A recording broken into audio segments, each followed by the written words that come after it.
राजस्थानी महिला मंडल की ओर से आप सभी का विष्णु लक्ष्मी फाउंडेशन द्वारा आयोजित उपवास का महत्व वर्कशॉप में आप सभी का बहुत बहुत स्वागत। आज के सेशन के प्रवक्ता डॉक्टर सीमा दहाड़ जी, फिजिशियन, नेचुरोपैथ, योग एक्सपर्ट, काउंसलर व श्री बीडी भूमिकर जी, ऑर्गेनिक फार्मिंग एक्सपर्ट, इनका बहुत बहुत स्वागत, अभिनंदन।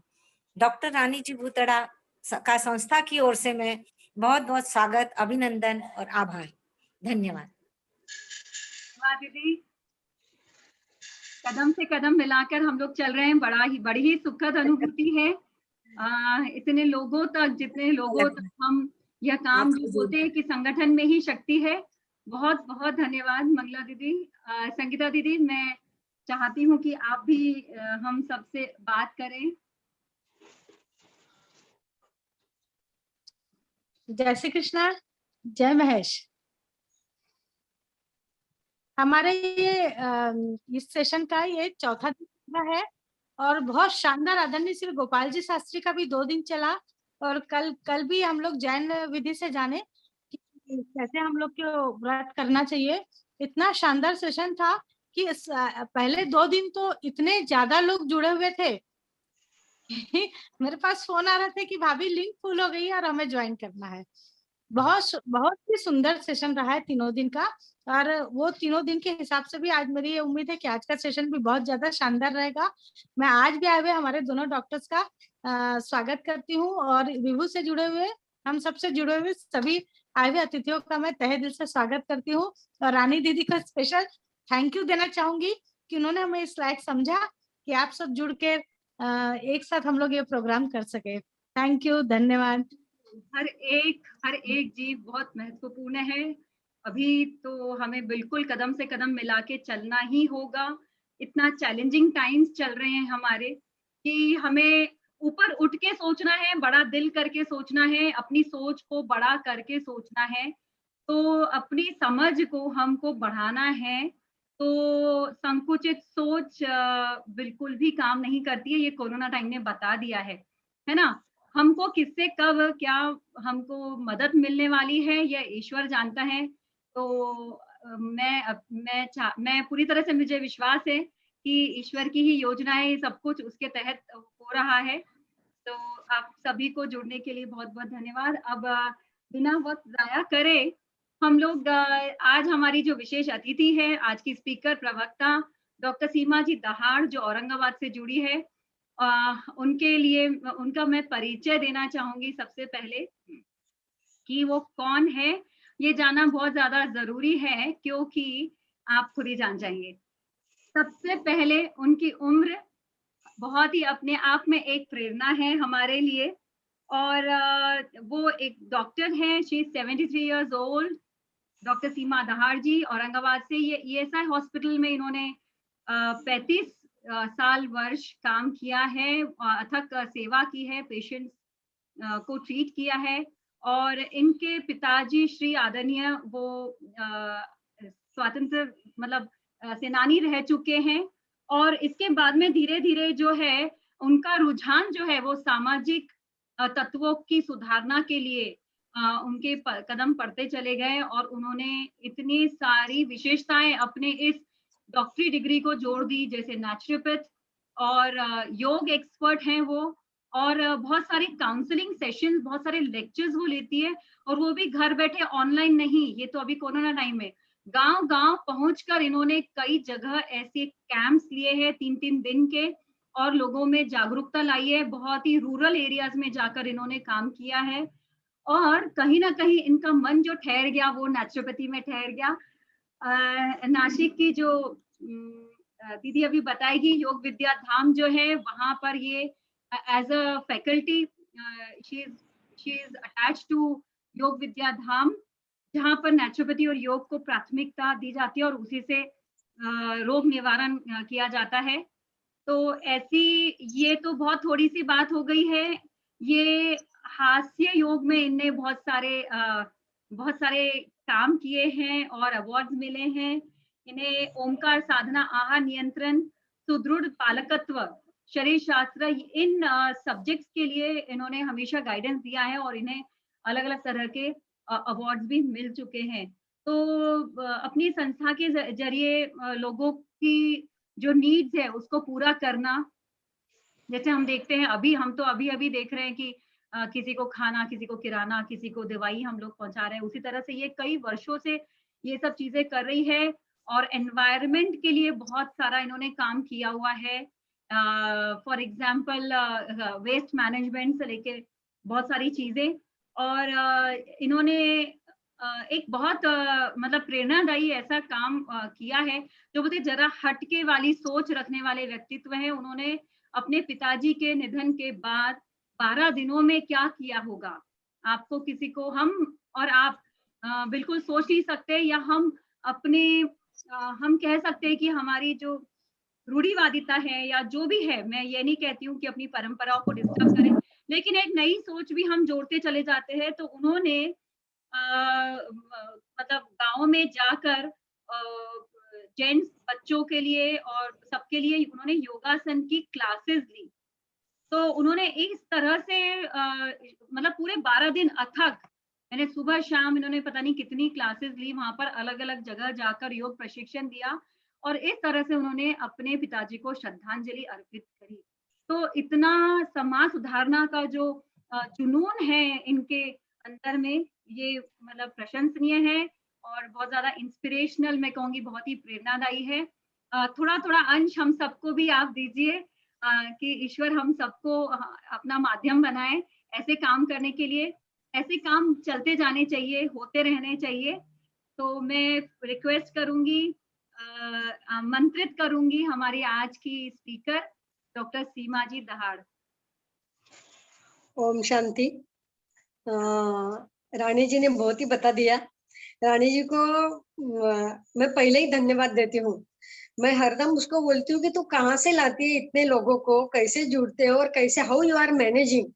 पूरा दिन मैं देखती हूँ उसका पूरा शेड्यूल पूरा पैक रहता है। और कहाँ कहाँ से, और मंगला जी को और मैं और दूसरे नाम मुझे अभी मंत्री जी को मैं धन्यवाद देती हूँ कि उन्होंने जिस तरीके से हमारा स्वागत किया है, तो उसके लिए धन्यवाद। अब हम हमारे डायरेक्ट सब्जेक्ट के ऊपर जाते हैं, क्योंकि आज हम 2 सब्जेक्ट ले रहे हैं, तो इसलिए घरगुती बागायती और घर में ही हम सब्जी कैसे ये करें। तो हम अनाज क्यों खाते हैं? अब मैं सवाल जवाब का तो सवाल रखती नहीं हूँ, तो डायरेक्ट मैं आंसर ही देते रहती हूँ। बाद में आप सवाल पूछ सकते हैं। हम हमारी शक्ति बढ़ाने के लिए, रोग प्रतिकार शक्ति बढ़ाने के लिए, और उसके बाद हमको शरीर का संवर्धन करना है और शक्ति का भी करना है। जब तक हम खाते नहीं है तब तक हमको शक्ति नहीं आएगी और शरीर भी हमारा बढ़ेगा नहीं, और उसके बाद प्रतिकार शक्ति भी बढ़ेगी नहीं। तो अभी आप बोलेंगे लंघन एक बार आप करने को बोल रहे हैं, खाने को नहीं बोल रहे हैं, और इधर से आप बोल रहे कि इससे तो ये बढ़ेगा, तो हाउ इट इज पॉसिबल? ये क्यों पॉसिबल है? क्योंकि हमारे शरीर में ऑलरेडी 80 डेज तक आप भूखे रह सकते हो।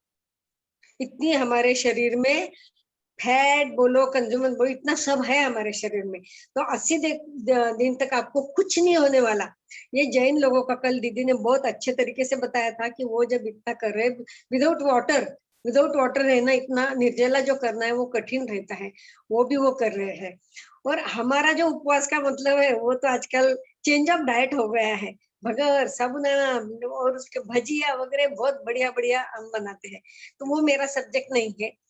अब इसमें से हम सबको डर लगता है कि मैं उपवास कैसे करूं, ये एक डर लगता है। तो हमने एक बीचला मार्ग निकाला। भारतीय योग विद्याधाम नासिक की जो संस्था है, विश्वास मंडलिक जो है, डॉक्टर विश्वास मंडलिक, तो उन्होंने इसका ये संशोधन किया है। तो 3 दिन का ये हम काफी शिविर ले चुके हैं इसके। तो उसका नाम है फनीर, पनीर नहीं। ये बहुत गलत फहमी हो सकती है कि पनीर का सब बना रहे हैं क्या, तो प नहीं, फ, फालूदा का फ, वो आपके ध्यान में आएगा। और दीदी ने अपने इसमें डाला ही है, पोस्ट में डाला ही है। तो फ यानी फलाहार, यानी जब यदि आपका उपवास है, आपको कल से उपवास करना है, तो आप पहले दिन फलाहार कर लीजिए। हाँ, वो फलाहार में क्या क्या मैं बताती हूँ, उसमें क्या सब्जेक्ट ये आते हैं। दूसरे दिन निराहार है, नींबू पानी नमक, गुनगुना पानी नींबू नमक, वो निराहार है। और चौथे दिन रसाहार है। रसाहार में भी हम सब उपवास को जो चलेंगे ऐसा ले सकते हैं।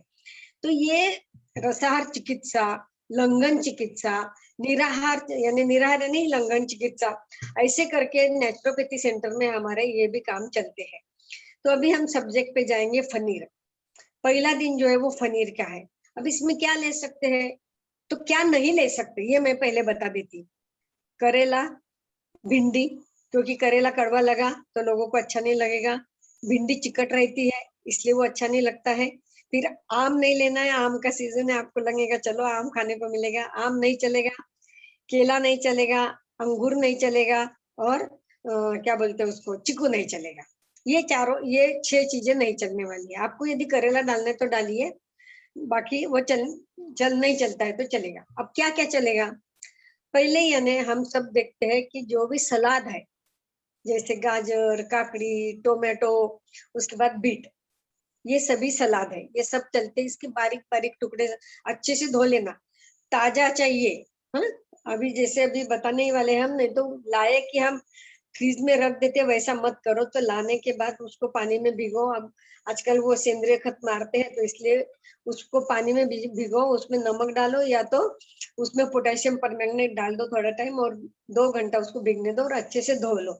और ऊपर का छिलका निकालना नहीं, फाइबर के सहित खाना है। ऊपर का छिलका बहुत जरूरी है, वो छिलका जरूरी है। अभी हमने उसके ऊपर जो भी कुछ गंदगी थी वो हमने निकाल डाली धो के, उसके बारीक बारीक वो लेने हैं। उसके बाद ये चारों बोले मैंने। उसके बाद ककड़ी, ये सॉरी, गोभी, फ्लावर गोभी, पत्ता गोभी, शिमला मिर्ची, जो भी सब्जियां आपके यहाँ अवेलेबल है, जैसे मैं अभी आपको बताने वाली हूँ मेरे पास जो है वो। उसके बाद ककड़ी, सॉरी, कैरी भी आप ले सकते हैं। उसके बाद दूधी भोपळा ले सकते हैं।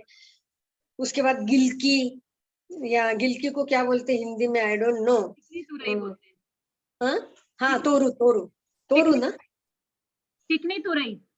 हाँ चिकनी तुरई। अच्छा, तुरई, चिकनी तुरई यानी गिलका, वो हाँ, चिकना रहता है और हाँ, इसको लाइनिंग रहता है। ये हाँ, लाइनिंग वाला रहता है, मैंने अभी इसको छोला हुआ है इसलिए। हाँ, हाँ, तो ये भी चलता है। शिमला मिर्ची चलती है। तो जो भी सब्जियां मिल रही है वो सभी सब्जियां चलेगी। या तो आपके घर में जो है उसके लिए स्पेशल आपको एफर्ट लेना नहीं। ये हो गया सब्जियों का पार्ट। इनको अच्छे से धोना है, अच्छे से बारीक काटना है। फिर स्प्राउट्स यानी जो भी हमारे अंकुरित धान्य है, जैसे मूंग, मठ, इसमें मेथी दाना, ये सभी अंकुरित धान्य, चौड़ी, चना, ये सभी अंकुरित धान्य, ये भी कच्चे ही लेने हैं, इनको भी डालना है। फिर इसमें आपको फलाहार में यानी जो अपन फ्रूट्स बोलते हैं, उसमें दाडिम, उसके बाद संतरा, मौसम्बी, थोड़ा पपई डाल सकते हैं। चिक्कू का बीज चिक्कू नहीं, सॉरी, पेरू का बीज निकाल के डाल सकते हैं। बाकी कलिंगड़ वगैरह मत डालो, उससे वो पानी पानी हो जाएगा तो मजा नहीं आएगा। खरबूज डाल सकते हैं आप। तो ये सब मिक्स करना है। इसमें क्या क्या डालेंगे आप, अभी टेस्ट भी तो आना चाहिए। मेनली पेन खजूर बहुत जरूरी है। ये सबके बारीक टुकड़े करने हैं और ये सब मिक्स करना है। इसमें दही फी कुछ डालने का नहीं।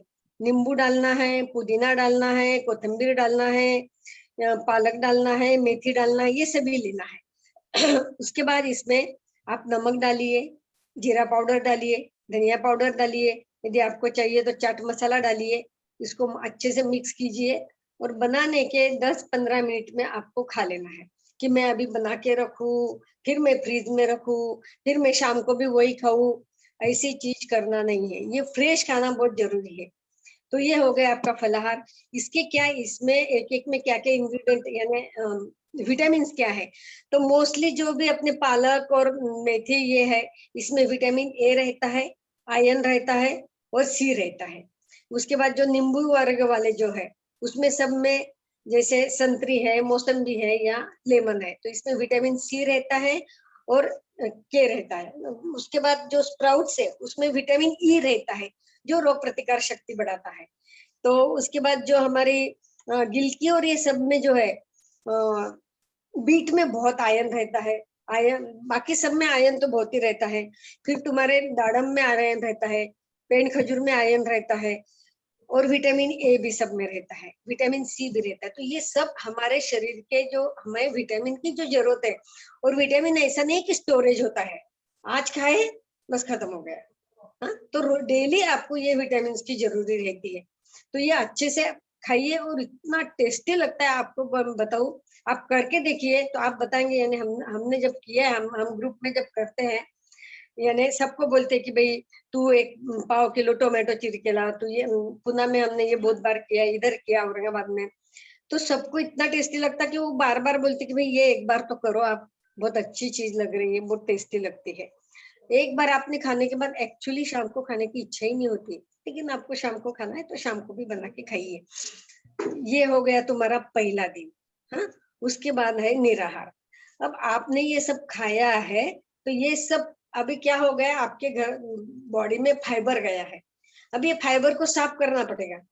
ये साफ करने के लिए दूसरे दिन जैसे नींबू पानी, गुनगुना पानी, नमक, सेंधे नमक लीजिए, सभी सेंधे नमक ही यूज करिए, और पानी, और आपके स्वादानुसार उसमें डालिए। ये ऐसे बॉटल में भर के रख देना का, और जब भी आपको प्यास लगे तब ये गुनगुना पानी पी लेने का। एक मैं आपको बता देती हूँ कि हमारा भूख का सेंटर और प्यास का सेंटर, ये दोनों भी ब्रेन में साथ साथ में है। तो जब भी आपको लगता है मुझे भूख लगी है तो आप पानी पी के देखिए, तो पानी पिएंगे तो आपको भूख लगेगी नहीं। तो पानी, प्यास लगती है लेकिन हम खा लेते हैं, तो ये ध्यान में रखिए। जब भी लगती है तो पहले पानी पीजिए, फिर उसके बाद ये नींबू पानी पीजिए, ये पी के देखिए, उसके बाद नहीं लग रहा तो सही में भूख लगी है। और भूख की टाइमिंग आपके मोस्टली एक ही रहते हैं, वो टाइम में खा लिया तो आपको तकलीफ नहीं होगी। ये हो गया तुम्हारा दूसरे दिन का निराहार। और तीसरे दिन अब आपकी बॉडी जो है नींबू पानी डालने के बाद क्या होता है कि नींबू के साथ नमक डालने के बाद वो एब्सॉर्ब नहीं होता है, तो पूरा जो बॉडी है उसको क्लीन करता है, पूरा जीआई ट्रैक्ट क्लीन हो जाता है। आवाज नहीं आ रहा बोले? जी, मैं बता दूंगी अगर ऐसा कुछ है, वो किसी किसी नहीं, को एक मैसेज आया कि नो साउंड ऐसा। मैं देख लूंगी, आप करिए कंटिन्यू। हाँ, तो तीसरे दिन रसाहार। रसाहार में ये है खसखस, ये है डिंक, और ये है तुम्हारा खोबरा। इनको बारीक, इसको भून लेने का और इसको बारीक पीस लेने का, सम प्रमाण में लेने का, और इसको अच्छे से भून लेने के बाद मिक्सर में बारीक कर लेने का, और अच्छा उबालना है इसको, यानी करीबन 1/4 उबालना है। यानी आपने यदि 1 लीटर पानी डाला है तो 750 ग्राम पानी हो जाना चाहिए। और फिर उसमें ये सब उबालने के बाद उसमें गुड़ पाक डालना है। गुड़ पाक यानी गुड़ और पानी, इसको अच्छे उबाल के छान के रखने का। और मोस्टली आप सभी इसमें गुड़ पाक यूज करेंगे, शक्कर और व्हाइट शुगर तो बिल्कुल यूज मत करो, ब्राउन शुगर यूज करो। डायबिटीज वाले भी जो बाकी जो बाजार की जो शुगर आती है वो बिल्कुल, वो जो गोलियां है वो यूज मत करो, उसको फेंक दो गटार में, किसको दो भी मत। वो बहुत रासायनिक रहती है और उसका बहुत अपने शरीर के ऊपर बुरा इफेक्ट होता है। तो ब्राउन शुगर आती है, ब्राउन सेंधे नमक आता है, तो इसको काला नमक आता है, इसको यूज कीजिए, ये ज्यादा शरीर को अच्छा रहता है। तो तीसरे दिन रसाहार में सवेरे सवेरे ये डिंक पे लेना पड़ता है, चाय लेने का नहीं, क्योंकि आपकी जीआई ट्रैक्ट जो है, आपकी जो गैस्ट्रोइंटेस्टाइनल यानी आपका जो पूरा जो पाचन संस्था जो है वो रॉ हो गई है, क्योंकि आपने पहले दिन नींबू पानी लिया है। तो ये रॉ होने के बाद उसको सॉफ्ट करना चाहिए, और ये सॉफ्ट करने के लिए आपको ये डिंक पे, ये इसको बोलते हैं, ये हम ग्रुप में डाल देंगे कि डिंक पे कैसा बनाना है। तो ये डिंक पे लेना है।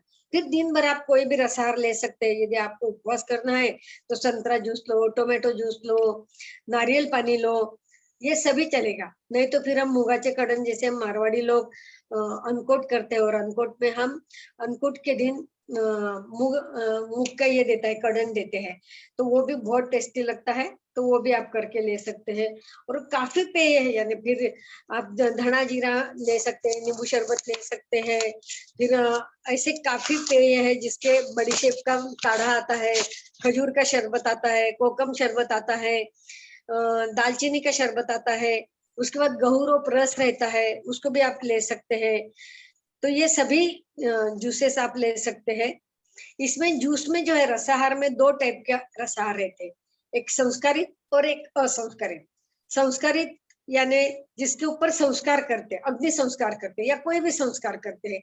जैसे गर्म पेय है, हम कोई भी पेय करेंगे, जैसे अभी सूप बनाया है हमने, टोमेटो सूप बनाया, तो उसको गर्म करते हैं, तो वो गर्म पेय जो है वो संस्कारित हुआ। उसके बाद खीर बनाते हैं, हम अलग अलग खीर बनाते हैं, तो वो भी संस्कारित है। और जो भी पेय बनाते हैं वो भी कोई ठंडे पेय जो वो कभी गर्म करके ठंडे बनाते हैं, तो वो भी सभी संस्कारित है।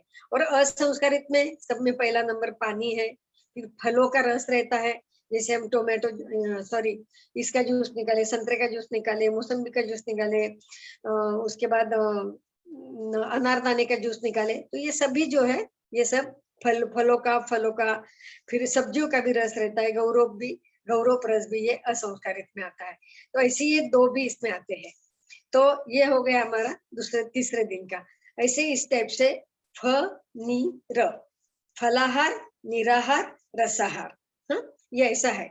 और इसके जो मैंने फायदे हैं, अभी ये क्यों करना है और कब कब करना है, ये क्यों करना है, इससे वजन तो आपका कम होता ही है। लेकिन मैंने एक बार कर दिया और अभी मेरा वजन कम हुआ, बस हो गया, अभी मैं दूसरे दिन से मस्त भजिया वगैरह खाऊंगी, दाल बट्टी खाऊंगी, ऐसा नहीं चलेगा। हफ्ते में 3 दिन यदि आपने ये किया तो बहुत ही फायदेमंद है। नहीं तो कम से कम 15 दिन में, महीने में, आपको जब भी जमेगा तब करो। आपके घर के लोगों को सबको ये बहुत पसंद आएगा। तो आप देखिए एक बार करके सब लोग बोलेंगे अरे ये करो तुम, पार्टी भी आप इसकी ऐसी कर सकते हैं। तो इससे एक तो वजन कम होता है मेनली। जैसे हम, सुषमा जैन भी बोल रही है, आवाज नहीं आए, देख लेना रानी जी वो। सब आ रहा है, आप करिए, वो उनका हाँ। पर्सनल थोड़ा सा रहता है इशू। हाँ ठीक है। तो जैसे हमको संडे के दिन, यानी बहनों को यानी लेडीज को कोई संडे के दिन छुट्टी नहीं रहती है, लेकिन नॉर्मली संडे के दिन बाकी लोगों को छुट्टी रहती है। छुट्टी क्यों देते हैं? क्योंकि मंडे के दिन वो फ्रेश हो जाए, क्योंकि पूरा जो काम है उससे उनको छुट्टी मिलती है। वैसे ही हमारा जो ये शरीर है, हमारी जो बॉडी है, इसको छुट्टी देना चाहिए ना। अब छुट्टी कब देंगे? दिन भर यदि हम खाते ही रहेंगे तो छुट्टी मिलेगी कब उसको? और फिर हमारे शरीर में जो भी फैट है उसको पचाने के लिए कब टाइम मिलेगा? तो ये यदि हमने लंघन किया और ये निराहार किया, ये फनीर किया, तो उसको थोड़ा पाचन करने में टाइम तो मिलेगा, थोड़ा वो रेस्ट तो लेगा। उसको बेचारे को कितना काम करवाएंगे आप? दिन भर तो खाते ही रहते हैं। जैसे हम दीक्षित वाले तो हम तो 2 ही बार खाते हैं, लेकिन बाकी तो हम दिन में 5-6 बार तो खाते ही खाते हैं। आप यदि गिन लो, सवेरे की चाय से लेके आपने कोई काढ़ा भी लिया हो, कुछ भी लिया हो, तो वो सब आपने प्रसाद भी लिया हो, तो हमारे दृष्टि से वो खाना ही है, क्योंकि उस टाइम इंसुलिन का सिक्रेशन होता है। तो ये इससे इसका ऐसा फायदा होता है। तो अभी मुझे ऐसा लगता है कि मैंने सब तो बता दिया है। अभी आपको यदि कोई सवाल पूछने हैं तो पूछ लीजिए। आपको बताने वाली, दिखाने वाली है क्या? हाँ कुछ दिखाने वाले हैं आप? हाँ, ये है, ये मैंने जो लाया है, एक मिनट, मैंने ये सभी सब्जियां मेरे पास जो ही घर में, ये है पत्ता गोभी, ये है ककड़ी, टोमेटो, फ्लावर, ये तुरई, ये गाजर, ये ककड़ी, ये मेरे पास है। तो ये मैंने लाई हुई है। इसके बाद इसमें गुनगुना पानी करके इसमें नींबू और नमक डाल के रखा हुआ है। और इसमें आप जीरा पाउडर और ये भी डाल सकते हैं, जीरा पाउडर से। और मेनली ये जो बीज आती है आजकल, ये बीज आपने देखी या नहीं मालूम नहीं, ये खरबूज, तरबूज, सूर्यफूल की बीज आती है, ये भी इसमें डालिए, ये बहुत पौष्टिक रहती है। ड्राई फ्रूट्स के भी जैसे हम टुकड़े करके डालें तो वो भी चल जाएगा। तो ये सब है। ये अभी बनाने की विधि तो यहाँ मैं कर नहीं सकती हूँ, लेकिन ये डिश मैंने देख रही थी कि मैंने जो बनाई वो है क्या नहीं, वो नहीं दिख रही हूँ, तो वो नहीं तो मैं भेज देती थी। हमने जब बनाया तब गुड़ डालना नहीं है इसमें, मीठा कुछ भी नहीं डालना है। आप जब उसमें पेन खजूर डाल रहे हैं, दाड़म डाल रहे हैं, फिर संतरा मौसम्बी डाल रहे हैं, तो इसलिए जरूरी नहीं है उसकी कोई जरूरत नहीं, आपको जरूरी नहीं लगेगी। आप एक बार करके देखो। और मैं बोल रही हूँ, भारतीय योग विद्याधाम बोल रहे, मंडलिक सेल बोल रहे, इसलिए नहीं आपको करना है। आप खुद करके देखिए और खुद अनुभव लीजिए। दूसरे का अनुभव हमें फायदेमंद नहीं होता है, हमें खुद का अनुभव लेना है। जब आप वो करके देखिए और फिर मुझे बताइए कि नहीं आपको फायदा हुआ, तोटा हुआ, कैसा लगा, क्या लगा, ये उसके बाद ही हम कर सकते हैं। मैंने तो रानी दीदी को बोला था कि हम ये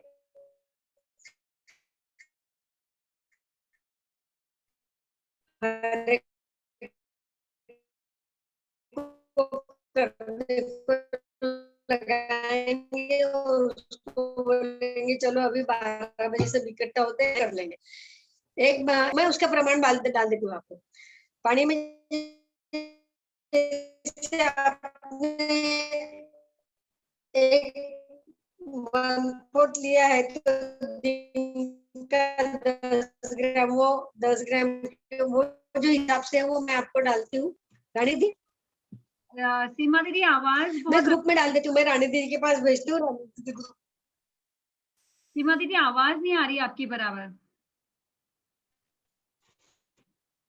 आवाज वीडियो अटक रहा है आपका, थोड़ा आवाज आ नहीं रही है, थोड़ा अटक अटक के आ रही थी। नेट प्रॉब्लम है क्या? थोड़ा बाहर। हाँ अच्छा अभी नहीं तो मैंने आपके पास वो लिंक पे और इसके भेजा है ना, हाँ तो फिर वो ग्रुप में डाल देना। वो लोग प्रमाण पूछ रहे हैं ना, तो उसमें प्रमाण वगैरह सभी है। अच्छा। नहीं दीदी होगा तो तो कुछ क्वेश्चंस हैं रेसिपी के अलावा, जो क्वेश्चंस है वो ले लेते हैं अपन। हाँ चलेगा।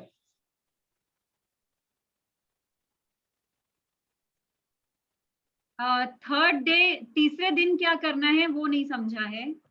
तीसरे दिन सवेरे सवेरे चाय पानी लेने का नहीं, सवेरे डिंक, यानी गोंद, हाँ गोंद, खसखस और खोबरा, सूखा खोबरा जिसको बारीक करना है।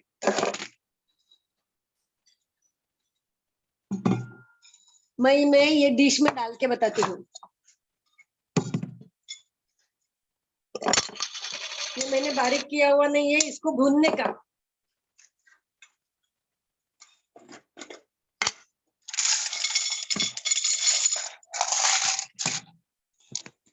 ये दिख रहा है आपको? हाँ हाँ हाँ हाँ ये खोबरा है, ये डिंक है, ये गोंद है और ये खसखस है जो अनारसे में हम लगाते हैं, हाँ। है ना। तो इसको पहले बारीक भूनने का, ये पहले दिन ही रेडी करके रख देने का। गुड़ पाक बनाने का, गुड़ पाक भी पहले ही दिन बना के रख देने का है। तो गुड़ पाक यानी गुड़ में पानी में गुड़ डालने का, उसको अच्छा उबालने का और उसके बाद उसको छान के रखने का। ये हम फ्रीज में रखे तो 7-8 दिन यूज कर सकते हैं। तो पहले 1 लीटर, जैसे अभी आपके घर में कितने लोग हैं वो हिसाब से आपको ये करना पड़ेगा। तो प्रमाण तो मैं भेज रही हूँ उसमें। तो ये तीनों भून के मिक्स करने का है, पानी उबालने को रखना है, फिर ये तीनों चीजें उसमें डालने की है और ये तीनों चीजें उसमें डालने के बाद अच्छा उबलना देने का है। जैसे 1 लीटर पानी है तो 750 ग्राम पानी हो जाना चाहिए, या 1/4 पानी कम हो जाना चाहिए। इस टाइप से इसको उबाल के फिर उसको गरम गरम ही पीना है, जैसे चम्मच चम्मच से पीना है ना, ऐसे घुट घुट फटाफट नहीं पीना है। जैसे कल ही अपने इसमें भी बताया था कि पानी जो है वो खाने के जैसे पीजिए, खाइए, यानी घुट घुट लेना है। तो ये चम्मच से लेना है, टेस्ट लेना है, अच्छे से मजा लेना है, भगवान को भोग बता दो और उसके बाद लो और गर्मा गर्म पीजिए। उसके बाद फिर आपको जो भी सूप लेना है वो लीजिए, दीदी गोंद गोंद भून को लेना है। डायरेक्ट डालना है क्या उसमें, कि सेक के हाँ? डालना है? गोंद को सेक के डालना है कि डायरेक्ट डालना घी है? नहीं डालना है, घी बिल्कुल डालना नहीं है, नहीं, गोंद गोंद। गोंद सेक के डालने का है। अच्छा गोंद में भी 2 प्रकार आते हैं। अच्छा। हाँ तो उसमें से आपके पास जो अवेलेबल है, मैं ऐसे स्पेशल यही लो ऐसा नहीं बता रही हूँ, तो जो भी अवेलेबल है वो ले सकते हैं आप। अच्छा, दो दो कौन से होते हैं प्रकार? मुझे तो मालूम नहीं, अभी वो परसों अच्छा आपको ग्रुप में बताया था, अभी मैं भूल गई हूँ। अच्छा, वो कतीरा गोंद। हाँ ओके। तो दीदी ये पेय सुबह लेने के बाद फिर दिन भर कुछ नहीं लेना है? नहीं कुछ भी लो आप, फिर जूसेस लो आप जो भी चाहिए। उपवास है तो उपवास के जूसेस लो, दाडम का जूस लो, उसके बाद संतरे का जूस लो। उपवास नहीं है तो मूंग का कढ़न लो, पालक सूप लो, टोमेटो सूप लो, आप कुछ भी ले सकते हैं, जैसे भी आपको चाहिए वैसे पर उस दिन सुविधाजनक। रस लेना है, ठोस नहीं लेना है कुछ। नहीं, ठोस नहीं लेना है उस दिन, ठोस नहीं। और चौथे दिन आपको मूंग के दाल की खिचड़ी से चालू करना है, एकदम फटाफट चले। चौथे दिन दाल बट्टी खाली ऐसे नहीं चलेगा, क्योंकि आपकी बॉडी जो है वो अभी धीरे धीरे उसको एडजस्ट करेगी, तो उसको टाइम लगेगा। कल ही बताया था ये आपको कि तुरंत आप जब उपवास करते हैं तो स्लोली स्लोली आपको जाना है, यानी मूंग की दाल सब में हल्की रहती है, इसलिए मूंग की दाल की खिचड़ी। और उसके बाद फिर आप धीरे धीरे ठोस खाना। लेकिन तीसरे दिन रसाहार के दिन कुछ भी ठोस खाना नहीं, न रोटी न चावल न कुछ नहीं। दाल ले सकते हैं आप, अच्छा दाल पी सकते हैं, दाल जितनी भी लेनी उतनी ले सकते हैं। अच्छा।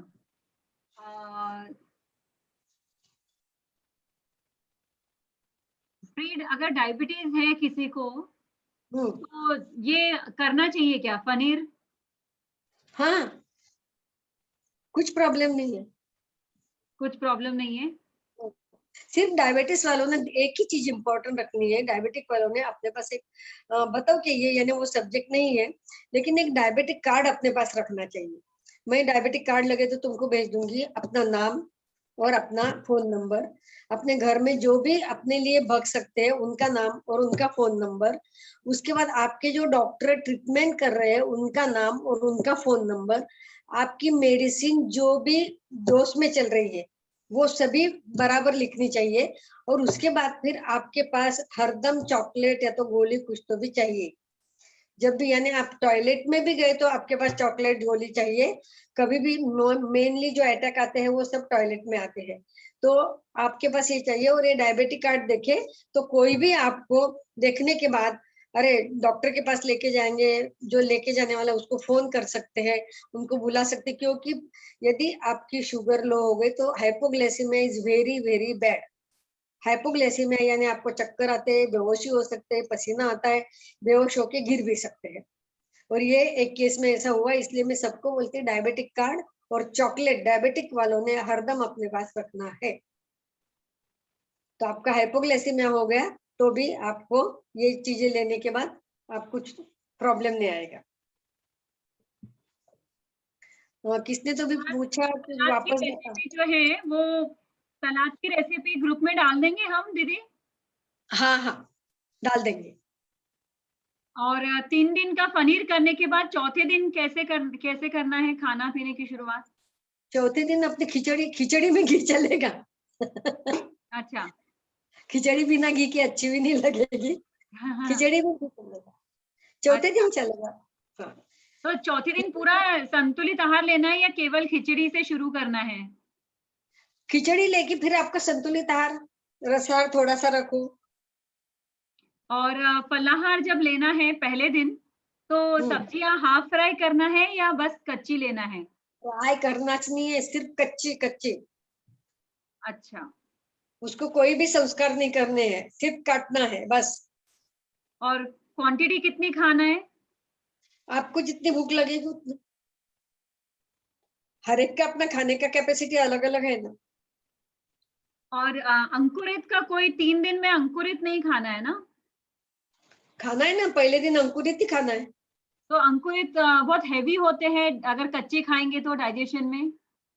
नहीं वो आपको देखो आप पेट साफ हो जाता है, और हम इतना थोड़ी डालते हैं, इतने सब इसमें हमारा कितना जाता है अंकुरित। हाँ। हाँ, डाइजेस्ट होता है, तृप्ति अच्छा। पोरवाल ने पूछा है डाइजेस्ट होता है क्या, बिल्कुल डाइजेस्ट होता है, ये तो मैं कितने बार कर चुकी हूँ। अच्छा। दीदी, फ्रूट्स और सब्जियां साथ में ले सकते हैं क्या? हाँ बिल्कुल बिल्कुल बिल्कुल ले सकते हैं। ओके। टेस्ट आती है ना रे, हमको हमको जबान भी तो दी है ना भगवान ने। Please share 3 days recipe. Okay, acidity नहीं होती, उल्टा एसिडिटी चले जाएगी। पहले दिन सभी सब्जियां, जो भी पहले दिन का प्रोग्राम बोल रही, फलाहार, फल यानी जो भी सब्जियां, फल यानी सिर्फ फल नहीं, उसमें ये चीजें निकाल देनी है। करेला, हाँ कारला, और उसके बाद भिंडी और चिक्कू, आम, केला और अंगूर, ये 6 चीजें नहीं डालनी है। बाकी आप ले सकते हैं। कलिंगड़ भी मत डालिए क्योंकि उससे भी पानी पानी हो जाएगा। सभी सब्जियां लेनी जो भी। हाँ, दांत नहीं है तो आपको फिर थोड़ा रसाहार से ही करना पड़ेगा, या तो उसको सॉफ्ट करना पड़ेगा, या तो उसको पीस लो। अच्छा, उसको कच्चा ऐसे ही पीस सकते हैं ना? हाँ कच्चा ही पीस लेना है? हाँ, कच्चा ही लेना है, बीट भी कच्चा ही। कि कस लो ना उसको, सबको कस लो। हम्म, तो जिसको भी दांत नहीं है वो कस लेते हैं ना सभी, तो भी चलेगा। अच्छा, वो थोड़ा जूस बना लो उसका। तो ये दिन भर में कितनी बार खाना है? आपको जब भी भूख लगे तब। सिर्फ ताजा खाना इम्पोर्टेंट है। ओके। चाय किसी को लेना है तो सरदर्द होता है, अगर चाय नहीं लिए हाँ, तो क्या कर सकते हैं? चाय का कोई ऑल्टरनेटिव? चाय ले सकते हैं आप, चाय लेने को मना ही नहीं है। लेकिन मेन चीज क्या है कि हमको वो चाय की हैबिट हो गई। जैसे दारू वाले को दारू की हैबिट रहती है ना, वैसे चाय वाले को चाय की हैबिट रहती है। यदि आपने सोच लिया कि मुझे चाय लेना नहीं, मुझे चाय से पहले कहाँ चाय थी? ये तो ब्रिटिश लोगों ने लाई हुई है। तो चाय की हैबिट आपकी यदि दिल में इच्छा है तो 15 दिन में छूट सकती है, लेकिन चाय मनाही नहीं। और यदि आपको हेडेक हो रहा है तो चाय लीजिए। दूध ले सकते हैं पहले दिन? हाँ, दूध ले सकते हैं क्या पहले नहीं दिन? नहीं नहीं, पहले दिन दूध वगैरह कुछ नहीं। तीनों दिन में से कोई भी दिन दूध नहीं लेना है? नहीं, तीसरे दिन ले सकते हैं। अच्छा, तीसरे और दिन ले सकते हैं। छाछ भी ले सकते हैं? हाँ, छाछ भी ले सकते हैं। सेकंड डे में निराहार यानी नींबू पानी और गुनगुना पानी, नींबू और नमक। ड्राई फ्रूट डाल सकते हैं बारीक काट काट के, लेकिन बहुत ज्यादा मत डालिए, अपने अपने हिसाब से डालिए। फर्स्ट और डे डाल सकते हैं? हाँ, थर्ड डे में सवेरे उठते ही पहले जो अपन पहला जो लेने वाले हैं वो गोंद, उसके बाद खोबरा, और सेकंड डे डिफिकल्ट है। सेकंड डे आप दिल में मत सोचिए, पहले हमें क्या लगता है कि मेरे से होगा क्या, पहले ये आप दिमाग में से निकाल डालो, मैं एनीथिंग आई कैन डू। आपका जब तक सवेरे योगा कर रहे हैं ना भैया, तो कॉन्फिडेंस तो कितना डेवलप हो जाना चाहिए। तो मैं कुछ भी कर सकता हूँ, बस मेरे दिल में चाहिए। मैं पहले से सोचू अरे यार सेकंड डे बहुत डिफिकल्ट है, मैं नहीं करूंगा, तो वो डिफिकल्ट ही जाना है, क्योंकि आपके वाइब्रेशन सब और वही गए हैं, घर में वही गए हैं। आपके घर वाले भी बोलेंगे अरे सवेरे कैसे शक्य है, तू कैसे का नींबू पानी पे रहेगा, पॉसिबल है क्या, तुझे तो काम को जाना रहता है, यही करना पड़ता है, कुछ पॉसिबल नहीं, कुछ मत करो, कुछ तो भी पागलपन है। ऐसा जब बोलेंगे तो वो सभी वाइब्रेशन सब हो जाएंगे और आपको भी वही वाइब्रेशन आएंगे। आप यदि बोलेंगे कि नहीं मैं तो आराम से कर सकता हूँ, आई कैन डू एनीथिंग, तो आराम से कर सकते हैं। एसिडिटी के लिए एक्चुअली आपको खाने के बाद शतपावली करना जरूरी है। सवेरे शाम के खाने के बाद शतपावली कीजिए, या तो वज्रासन में बैठिए, यदि पॉसिबल है, घुटने की तकलीफ नहीं है तो। ये पहली चीज। आपको दूध गर्म करके ठंडा करना है, उसको पीना है, और वो एक एक चम्मच जैसे पीते ना अपन बच्चों को पिलाते वैसा पीना है। उसके बाद फास्ट फूड, फास्ट लाइफ, इसमें आपकी, और फास्ट ईटिंग यानी आप जल्दी जल्दी खाते हैं, मेरे पास टाइम नहीं है, टाइम नहीं है, ये नहीं, आराम से शांति से बैठ के खाइए। और मत भगो, ये पैसों के पीछे भग भग के क्या करेंगे आप। तो नींबू पानी में भी गुड़ नहीं चलने वाला है। जिसको नींबू से किसको किसको एसिडिटी होती है, तो उन्होंने नींबू नहीं डाले तो बेचारे। कॉन्स्टिपेशन के लिए तो ये रामबाण उपाय है, ये रामबाण उपाय है। और उसके बाद हम लघु शंकर प्रक्षालन भी मैंने बोला था रानी दीदी को, वो तो सभी रामबाण उपाय है। सीमा दीदी, हम लोग अभी नवरात्र का उपवास बिल्कुल आपके साथ करने वाले हैं 9 दिन, तो आप उस वक्त शाम के समय हमें ये सब जो लघु प्रक्षालन और ये सब चीजें सब बताइएगा। हाँ ठीक है ना? तो हाँ, बिल्कुल हाँ। इस बार तो हम सबने ठान के रखी है, यहाँ 230 लोग हैं, मुझे मिलाकर आपको मिलाकर, तो हम सभी तैयार हैं, केवल सुनेंगे नहीं करेंगे, ये संकल्प हम लोगों ने लिया है। हाँ, है ना? बस यही संकल्प से करना चाहिए। हाँ, तो हम लोग एक दूसरे के साथ में हैं। किसी को भी चक्कर आए तो एक दूसरे को हम कॉल करके बोल दें कि भाई और नहीं, बात यदि एक सिटी में है और यदि कोरोना का इतना ये नहीं है, तो एक सिटी में है तो कोई टोमेटो काट के लाया, कोई ककड़ी का काट के लाया, कोई कलिंग ये काट के लाया, ऐसे अलग अलग लोगों ने मिक्स करके वैसे भी हम ले सकते हैं, या तो फिर अपने ही घर में करो। जैसे पहले हुआ करता था ना गोपाल काला, तो वो सब हाँ लोग हाँ, लाते थे तो बहुत ज्यादा तो अच्छा कोई खाना बनता ही था, नहीं है। ज्यादा दिस इज अच्छा गोपाल टेस्ट काला। आता था उसका। हाँ हाँ, हाँ, तो रियल हम लोग गोपाल। डॉक्टर सीमा जी, हम लोग 13 तारीख से यानी गुड़ी पाड़वा जो आ रहा है मंगलवार से 9 हाँ, दिन हम लोग paneer repeat 3 cycles of paneer करने वाले हैं। क्या बात है, अरे बहुत सही। तो और आपका जो आज आपने हमको बिल्कुल कॉन्फिडेंट बना दिया है। और किसी को भी कुछ भी अगर है तकलीफ तो सीमा जी हम आपको फोन करके परेशान करेंगे। कोई प्रॉब्लम नहीं, अरे मैं उसके लिए बैठी हूँ। एक ने सवाल पूछा है नींबू की एसिडिटी, मैंने पहले ही बताया यदि नींबू से एसिडिटी हो रही तो नींबू मत डालो। किसको किसको नींबू से एसिडिटी होती है तो मत डालो। और मेनली मेडिटेशन बढ़ाओ, प्राणायाम बढ़ाओ, दीर्घ श्वसन में आप जो लोम अनुलोम कर रहे हैं वो बढ़ाओ, तो इससे सबसे एसिडिटी जाएगी। और मुझे एसिडिटी है, एसिडिटी है, एसिडिटी, ये रटते मत बैठो। मेरी एसिडिटी अच्छी हो गई, मैं बहुत स्वस्थ हूँ, मैं बहुत स्वस्थ हूँ, ये बोलते जाइए, दिन भर यही रटिए। नहीं है तो भी बोलना है मैं स्वस्थ हूँ, तो देखिए कैसे चेंज होता है। और रात को भी मेडिटेशन, नाइट मेडिटेशन करके सोइए, तो एसिडिटी को बहुत फर्क पड़ेगा। क्योंकि ये एसिडिटी नींबू के बदले क्या लेना है, कुछ नहीं लेना है, गुनगुना पानी और नमक। बीपी नॉर्मल रहने के लिए योग प्राणायाम, जिसमें मेनली लोम अनुलोम और मेडिटेशन, ये सब में बड़ी बात है। और नमक नहीं डालना है, बीपी वालों ने नमक नहीं डालना है।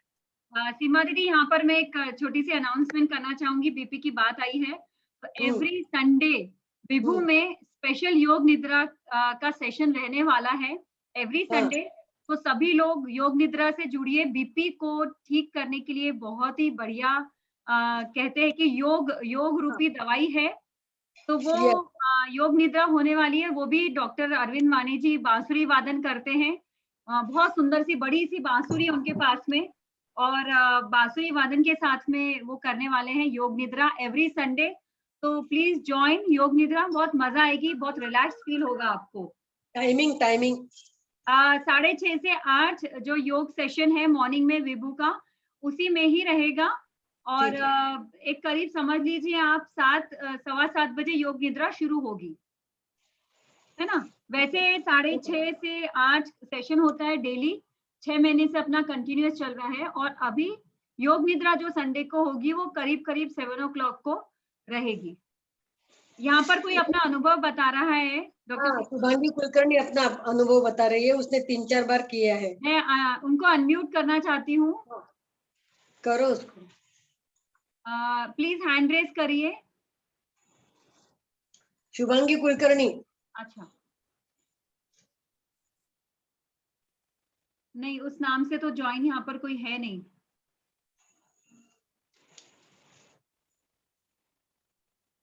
संगीता मणियार ने हैंड रेज किया है। हाँ हाँ हाँ जी, संगीता दीदी कहिए। हाँ, जय श्री कृष्ण सीमा दीदी। हाँ, जय श्री कृष्ण। मैंने भी पनीर का अभ्यास किया है और मैंने खुद भी किया है। 3 दिन में बहुत अच्छा 2.5 से 3 किलो वजन कम हुआ, ऐसा मुझे भी अनुभव आया है। और इस नवरात्र में हम भी करेंगे। अरे वाह, बहुत अच्छा फायदा होता है पनीर का, बहुत डिटॉक्स होती है बॉडी। ये मुझे अच्छे से अनुभव आया है कि इसमें डिटॉक्सिंग ऑफ बॉडी, हमारे बहुत से छोटे मोटे रोग भी निकल जाते हैं। तो सही है, ये बहुत अच्छा अनुभव मुझे आया है। मैं खुद योगा टीचर हूँ, इसलिए मुझे ये सब करने में भी बहुत आनंद आता है। हाँ। थैंक यू संगीता दीदी फॉर योर वैल्यूएबल फीडबैक। इससे हमारा मनोबल बढ़ा है, हमारा कॉन्फिडेंस बढ़ा है। बिल्कुल नहीं, क्या दृढ़ संकल्प कर लेना है, घर वाले को भी बता देना है कि ये 3 दिन का मेरा फनी रहेगा। आप मुझे कोई बोलना नहीं, फोर्स नहीं करना, पर रात को योग निद्रा या मेडिटेशन जरूर कर लेना, उससे हम लोग रिलैक्स हो जाते हैं। हाँ, सही है, सही। तो फिर हम लोग ऐसा करेंगे कि योग निद्रा का एक रिकॉर्डिंग जो है वो रोज रात को विभू में शेयर करेंगे। ताकि रोज हाँ, इसे बिल्कुल। चेक करिए और बिल्कुल मस्त आराम से आप रिलैक्स होकर बिल्कुल सो सकते हैं, है ना? जी। हाँ जी, हाँ। यहाँ पर और किसी ने भी हैंड रेज किया है? कोई हाँ फीडबैक देना चाहता है या प्रश्न पूछना चाहता है तो कृपया प्रश्न लिखिएगा, मैं हैंड रेज नहीं ले सकूंगी उसके लिए। कोई फीडबैक देना चाहता है तो ही आप हैंड रेज करिए। रिकॉर्डिंग ऑफ योग निद्रा मिल जाएगी, हम लोग ट्राई करेंगे, क्योंकि मेरी कोशिश है, ये उपवास का महत्व से मैंने बहुत पहले ही सबको आगाह कर दिया है कि चैत्र आ गया है, अपने अंदर का नयापन हमें बाहर लाना है। प्रकृति ने नई चादर ओढ़ ली है, पक्षी पल्लव सब तरफ बहुत सुंदर कलरव मचा हुआ है और बहुत अच्छा सभी तरह से बोलते हैं ना कि शीतल मन सुगंध हवा है। तो हम लोग भी बिल्कुल इसका इस सीजन का पूरा पूरा फायदा लेंगे और अपने इस स्वास्थ्य को भी कहते हैं ना कि चिर यौवन देने का आशीर्वाद हम करेंगे, इसकी कोशिश हम लोग करेंगे। यहाँ पर कोई बातचीत कोई अगर क्वेश्चन पूछना चाहते तो प्लीज पूछिए। एक ने डाला है B12 का। B12 हमको ये जो हरी सब्जी है उसमें से हाँ। मिलती है। हरी सब्जियों में से अच्छा B12 मिलता है। और यदि वो भी अपन ज्यादा नहीं, जैन लोग मोस्टली हरी सब्जियां नहीं खाते हैं, तो फिर आपको B12 की गोली या इंजेक्शन लेना पड़ेगा, हम्म। यदि आप वो नहीं लेते हैं तो हरी सब्जी। और मैं रानी दीदी को B12 का ये डाल दूंगी कि किस किस चीज में और मिलता है, स्पेशली सभी चीजों में कहाँ क्या मिलता है वो डाल दूंगी। कैल्शियम काय में है, आयरन काय में है, तो ये सब मैं रानी दीदी को डाल देती हूँ। हाँ दीदी, सीमा हम बोल लोग रही, हाँ ये सीमा गांधी बोल रही है, वापस रिपीट करो। मिल ले मटके के पानी में B12। आई डोंट नो, मुझे नहीं मालूम। हाँ हाँ ठीक है ना। तो यहाँ पर जो भी श्रोतागण यहाँ पर जुड़े हैं, विभुजन, तो जो जूम में जुड़े हैं वो कृपया करके आप विभू में भी जुड़ सकते हैं। और एक रिक्वेस्ट मुझे स्पेशल यहाँ करनी है सबसे कि आप सभी लोग टेलीग्राम ऐप को डाउनलोड कर दीजिए। बहुत जल्दी हम लोग अब टेलीग्राम पर ही रहेंगे केवल, क्योंकि व्हाट्सएप ग्रुप्स इतने सारे 6 व्हाट्सएप ग्रुप्स हैं, वो मैनेज करना और मनस्वी तेजस्वी के भी, तो सबसे यह सहयोग की अपेक्षा है। तो आप लोग प्लीज टेलीग्राम ऐप जरूर से डाउनलोड करें ताकि जब भी हम स्विच करें टेलीग्राम पर तो आप लोग वहां भी बिल्कुल मेरे साथ ही रहेंगे, कहीं दूर नहीं जाएंगे। तो प्लीज जरूर से। रानी दीदी, मैं हाँ एक मेरा अनुभव ये टेलीग्राम के बारे में बताती हूँ। हाँ क्योंकि हम दीक्षित के इसमें काफी हमारे ग्रुप हो गए थे, तो टेलीग्राम में हम गए तो किसको नहीं जम रहा था, और इतना मुश्किल हो गया कि वापस हमको व्हाट्सएप पे आना पड़ा। ओ अच्छा। हाँ, तो वो टेलीग्राम का प्लीज कोशिश मत करो, क्योंकि बहुत मुश्किल है वो। ओके। यहाँ हाँ, पे एक क्वेश्चन आया है, सीमा दीदी, मेरा बीपी लो रहता है, जब भी मैं उपवास रखती हूँ तो मुझे थोड़ा चक्कर आता है।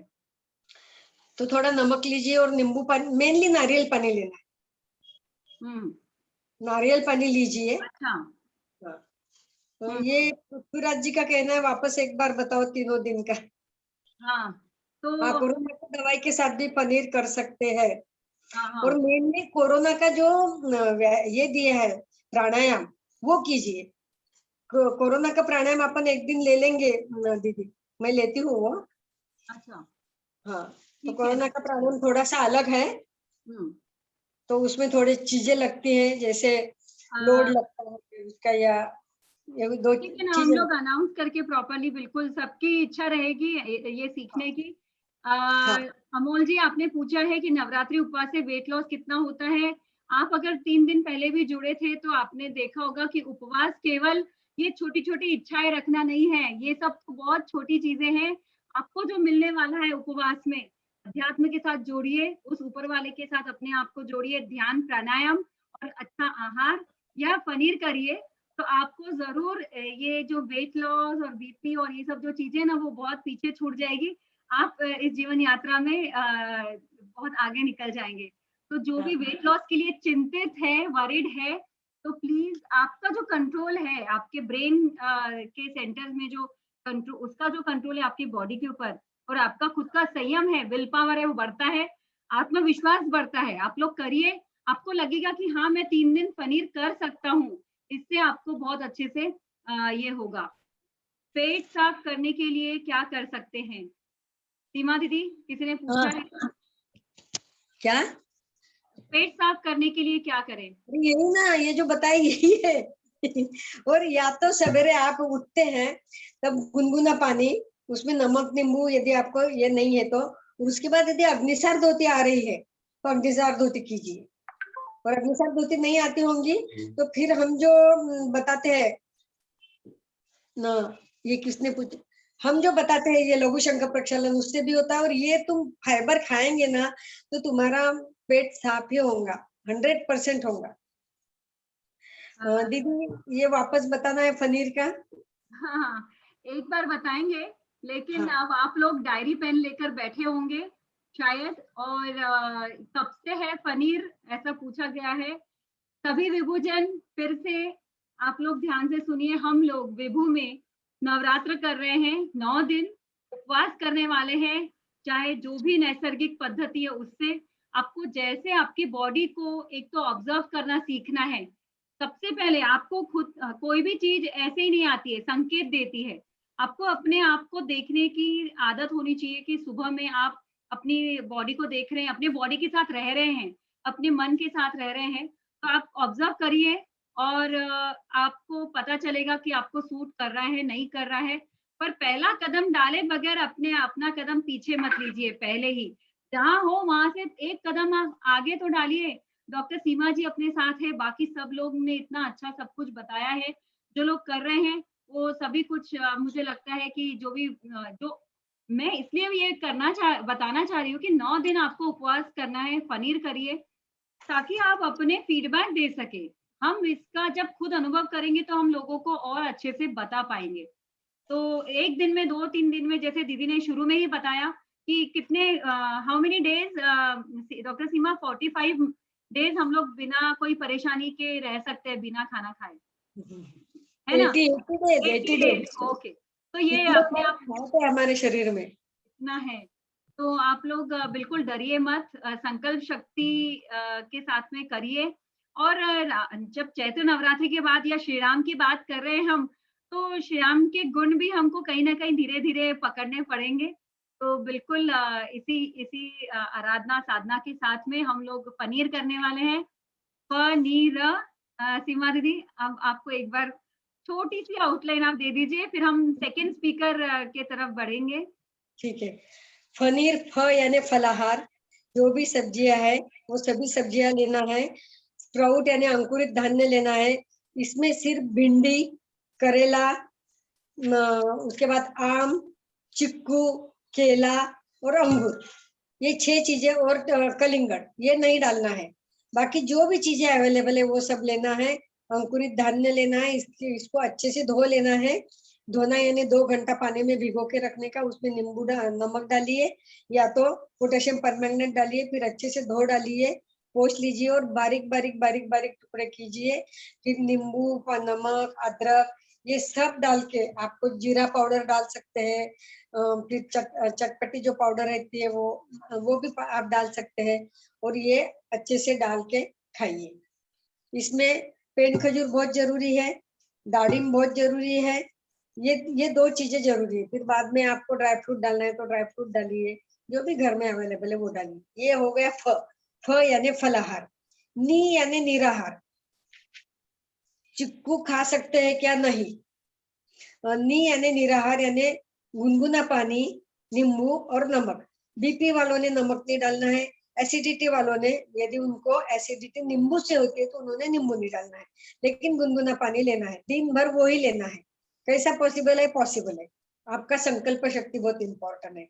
और तीसरे दिन रसाहार। रसाहार यानी अभी आपकी बॉडी पूरी रॉ हो गई है, जीआई ट्रैक्ट पूरा रॉ हो गया है, तो उसको पहले लुब्रिकेंट लगेगा। और लुब्रिकेंट अपन विदाउट घी, गोंद, खसखस और खोबरा, इनको अलग अलग बारीक बारीक भूनना है, उनको सेकना है, फिर मिक्सर से बारीक निकालना है, और पानी रख के उसमें ये सब डालना है। ये सब पहले ही दिन बना के रखना। और फिर ये गुड़ पानी बनाना है। गुड़ का पानी जो बनाते हैं वो, और वो उस गुड़ पाक बोलते हैं उसको, वो उसमें डाल के वो गरम गरम चम्मच चम्मच से पीना है। उसके बाद आपको जो भी जूसेस लेना है वो ले सकते हैं, आपके ऊपर है।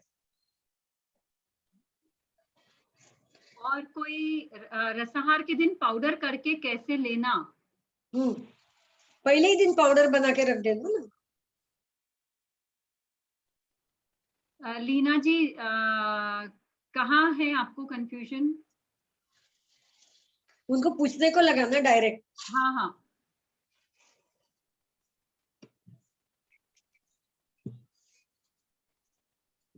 जी पूछिए लीना जी।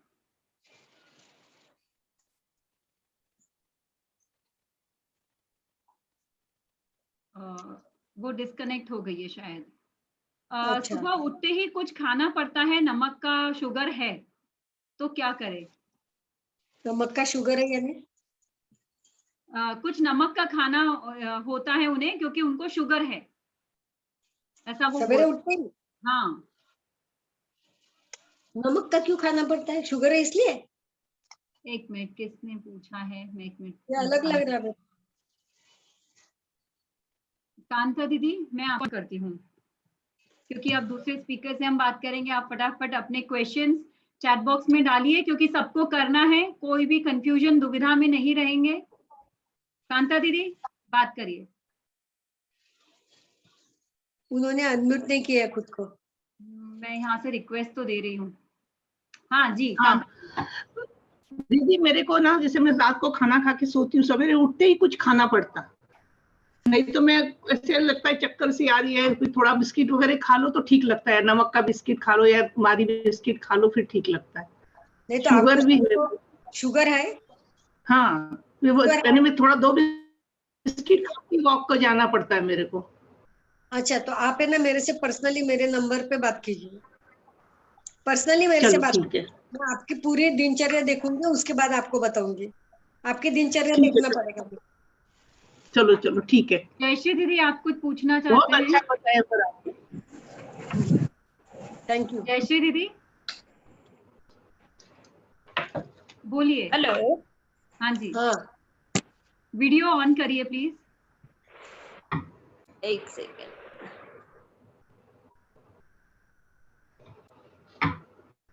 हेलो, आवाज आ रही है क्या? हाँ हाँ बोलिए। हाँ। हाँ, इसमें ये नवरात्रि में 9 दिन करना है, तो इसको कैसे सीक्वेंस में कैसे करना है? जैसे 3 डेज में ही करना है क्या? हाँ, पहले दिन करेंगे वापस दूसरे 3 दिन करेंगे वापस दूसरे 3 दिन करेंगे। अच्छा, तीसरे रसाहार के बाद में ये एक फिर अलग प्रयोग रहेगा, ये एक अलग प्रयोग रहेगा हमारा। अच्छा अच्छा, मतलब 8 दिन 9 दिन तक के 3 बार रिपीट होगा ना ये? हाँ हाँ हाँ, 3 बार होगा। Okay okay. हमको लगा नहीं, किसको यदि ज्यादा लोगों को तकलीफ होने लगी तो हम उसमें रिवाइज रीथिंक करेंगे ना। हाँ यस, रीथिंक क्यों ना रानी दीदी? बिल्कुल बिल्कुल। ये किसने तुम गोंद रेसिपी एक बार फिर से रिपीट करें। दीदी का मैं ऑडियो डाल दूंगी, हाँ। अभी ग्रुप में डाल दूंगी, क्योंकि दूसरे स्पीकर भी अपना टाइम हाँ, निकाल कर अपनी सही। व्यस्तता में से हमारे लिए बिल्कुल वो है। तो मैं कोशिश हाँ, करूंगी कि ये सभी चीजें मैं इसमें डालूं। इसमें डाल देंगे हम वीडियो। हाँ बिल्कुल बिल्कुल, आप लोग पढ़िएगा। संगीता दीदी कुछ पूछ रही हैं? मोनिका दीदी बिल्कुल विभू ग्रुप में सब डाल दिया जाएगा। निर्मला जी अभी अभी बात हुई थी अपनी कि वेट के बारे में चिंता मत करिए। अभी आपने देखा फीडबैक दिया था दीदी ने एक, कि उनका कितना केजी लॉस हुआ था। फैट जो है वो बर्न होने लग जाएंगे। रानी, उसका सवाल एक का है कि मेरा वेट ऑलरेडी कम है, आपका अच्छा, वेट यदि ऑलरेडी कम होगा तो आपका वेट कम नहीं होने वाला।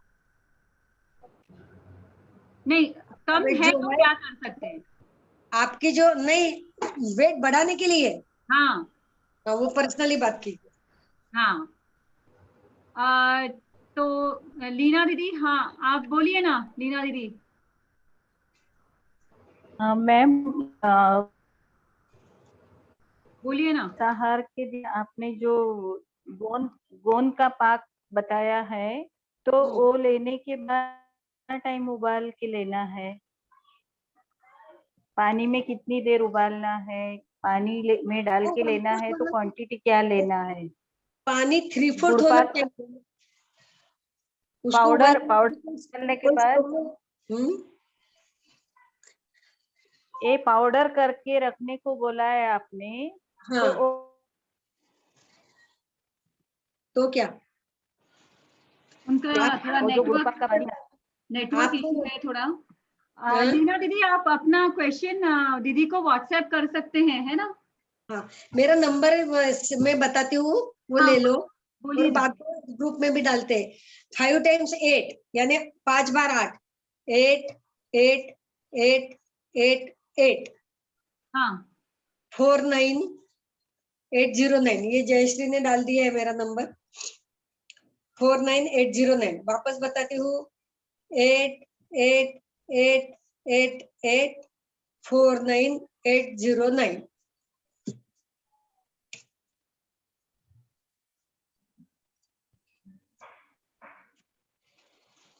ठीक है ना। अब आप लोग को जो भी प्रश्न है जरूर से आप दीदी को व्हाट्सएप करिएगा, डॉक्टर मैम को। और जैसे भी आप मतलब आप शुरू करिए। अभी नवरात्र ट्यूसडे से शुरू हो रही है, 9 दिन के उपवास। तो सिर्फ वेट लॉस ही नहीं, कई सारे ऐसे जैसे अभी दीदी ने फीडबैक दिया था कि बहुत सारी छोटी मोटी चीजें तो यूं ही अपना रास्ता नाप लेगी, है ना? तो एक आप लोगों ने सुना भी होगा, कहावत है, God help those who help themselves. जो या अपनी मदद करता है, ईश्वर उनकी मदद जरूर करता है, लेकिन देगा हरी पलंगावरी कभी नहीं होगा। तो आपको बिल्कुल जो है ना, थोड़ा एक कदम तो आपको डालना होगा। हिम्मत तो आपको अपनी ही काम में आने वाली है। तो थोड़ी हिम्मत करिए और अपने अखंड स्वास्थ्य की ओर हमारा कदम बिल्कुल निरंतर बढ़ते चले जाए। विभू में यही कोशिश है। आप लोग जुड़िए इस यात्रा में, साथ में सबके, और एंजॉय, राइट? तो thank you so much doctor Seema ji, जो हमसे जुड़ी हैं, और बहुत ही, हम कहेंगे, इतनी उमंग, इतना उत्साह अभी भी सीखने का, बताने का। मुझे लगता है कि ऐसे स्पीकर देखकर अपने आप उत्साह आता है कि उम्र के उस पड़ाव में भी वो एनर्जेटिक है। ईश्वर उन्हें लंबे स्वास्थ्य और बहुत अच्छा आरोग्य प्रदान करे। हम सभी की तरफ से बहुत बहुत शुभकामनाएं सीमा दीदी आपको। हमारे साथ यूं ही बने रहे। फिर से आपसे जुड़ने की सबको इच्छा रहेगी। Thank you so much. Thank you so much जी। भूमकर भाई साहब आ गए हैं।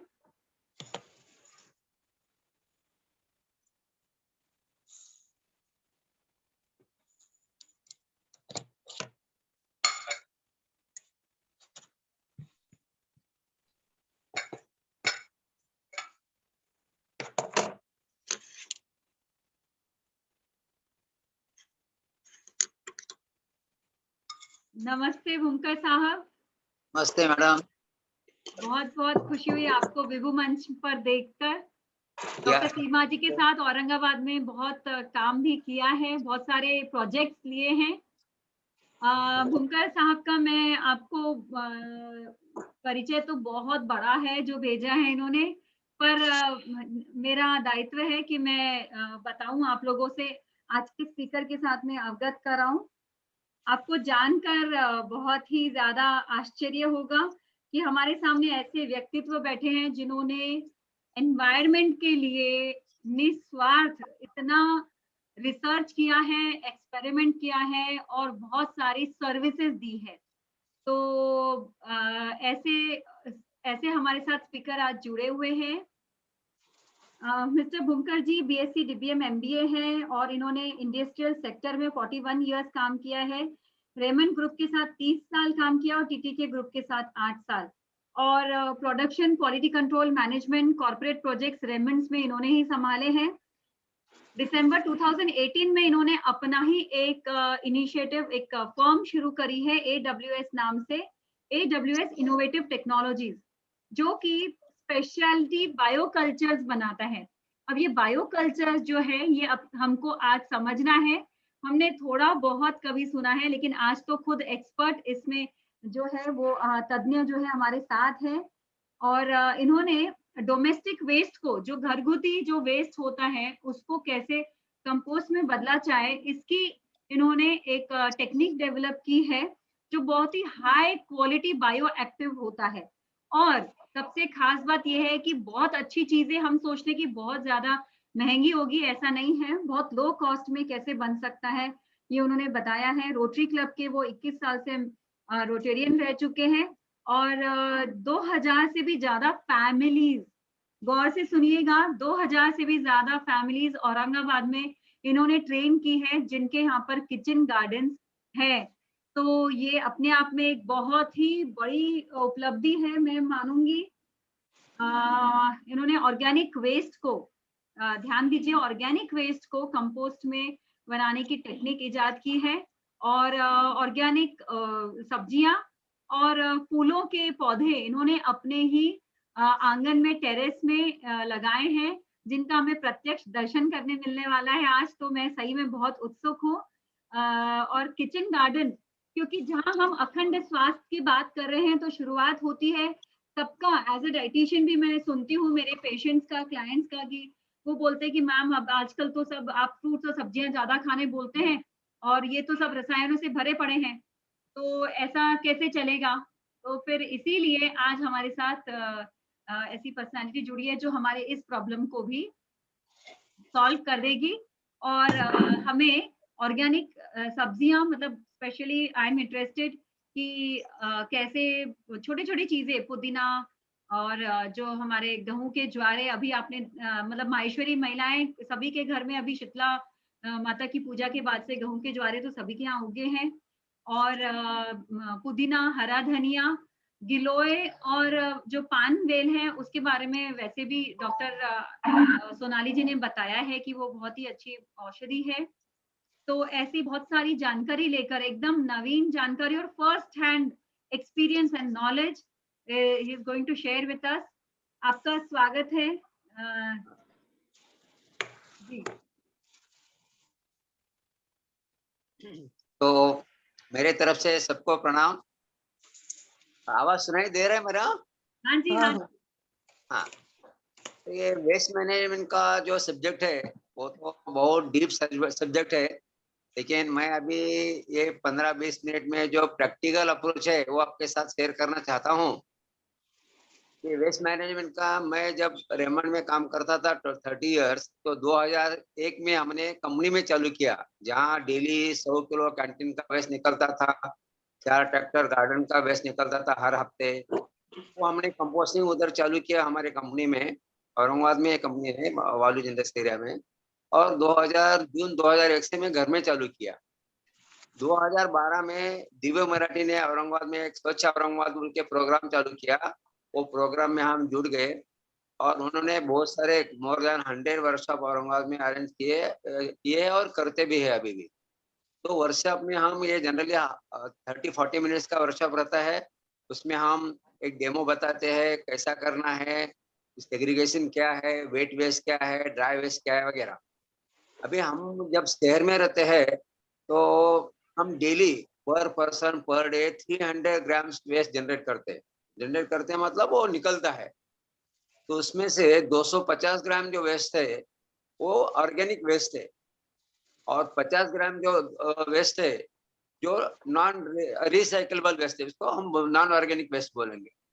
तो एक फैमिली में अगर समझो 4 मेंबर रहते हैं तो वो 4 मेंबर का जो वेस्ट निकलता है, वेट वेस्ट, वो 1 किलो के बराबर होता है। एंड ऑन एवरेज मैं बात कर रहा हूँ, कभी ज्यादा भी होगा कभी कमी भी होगा। और 200 ग्राम जो है वो ड्राई वेस्ट रहता है। ड्राई वेस्ट मतलब उसमें पेपर है, जनरली पेपर और प्लास्टिक। बाकी अभी लोहा का कुछ आइटम नहीं आता है, ग्लास का आइटम बहुत कम आता है, लकड़ी का तो आता ही नहीं।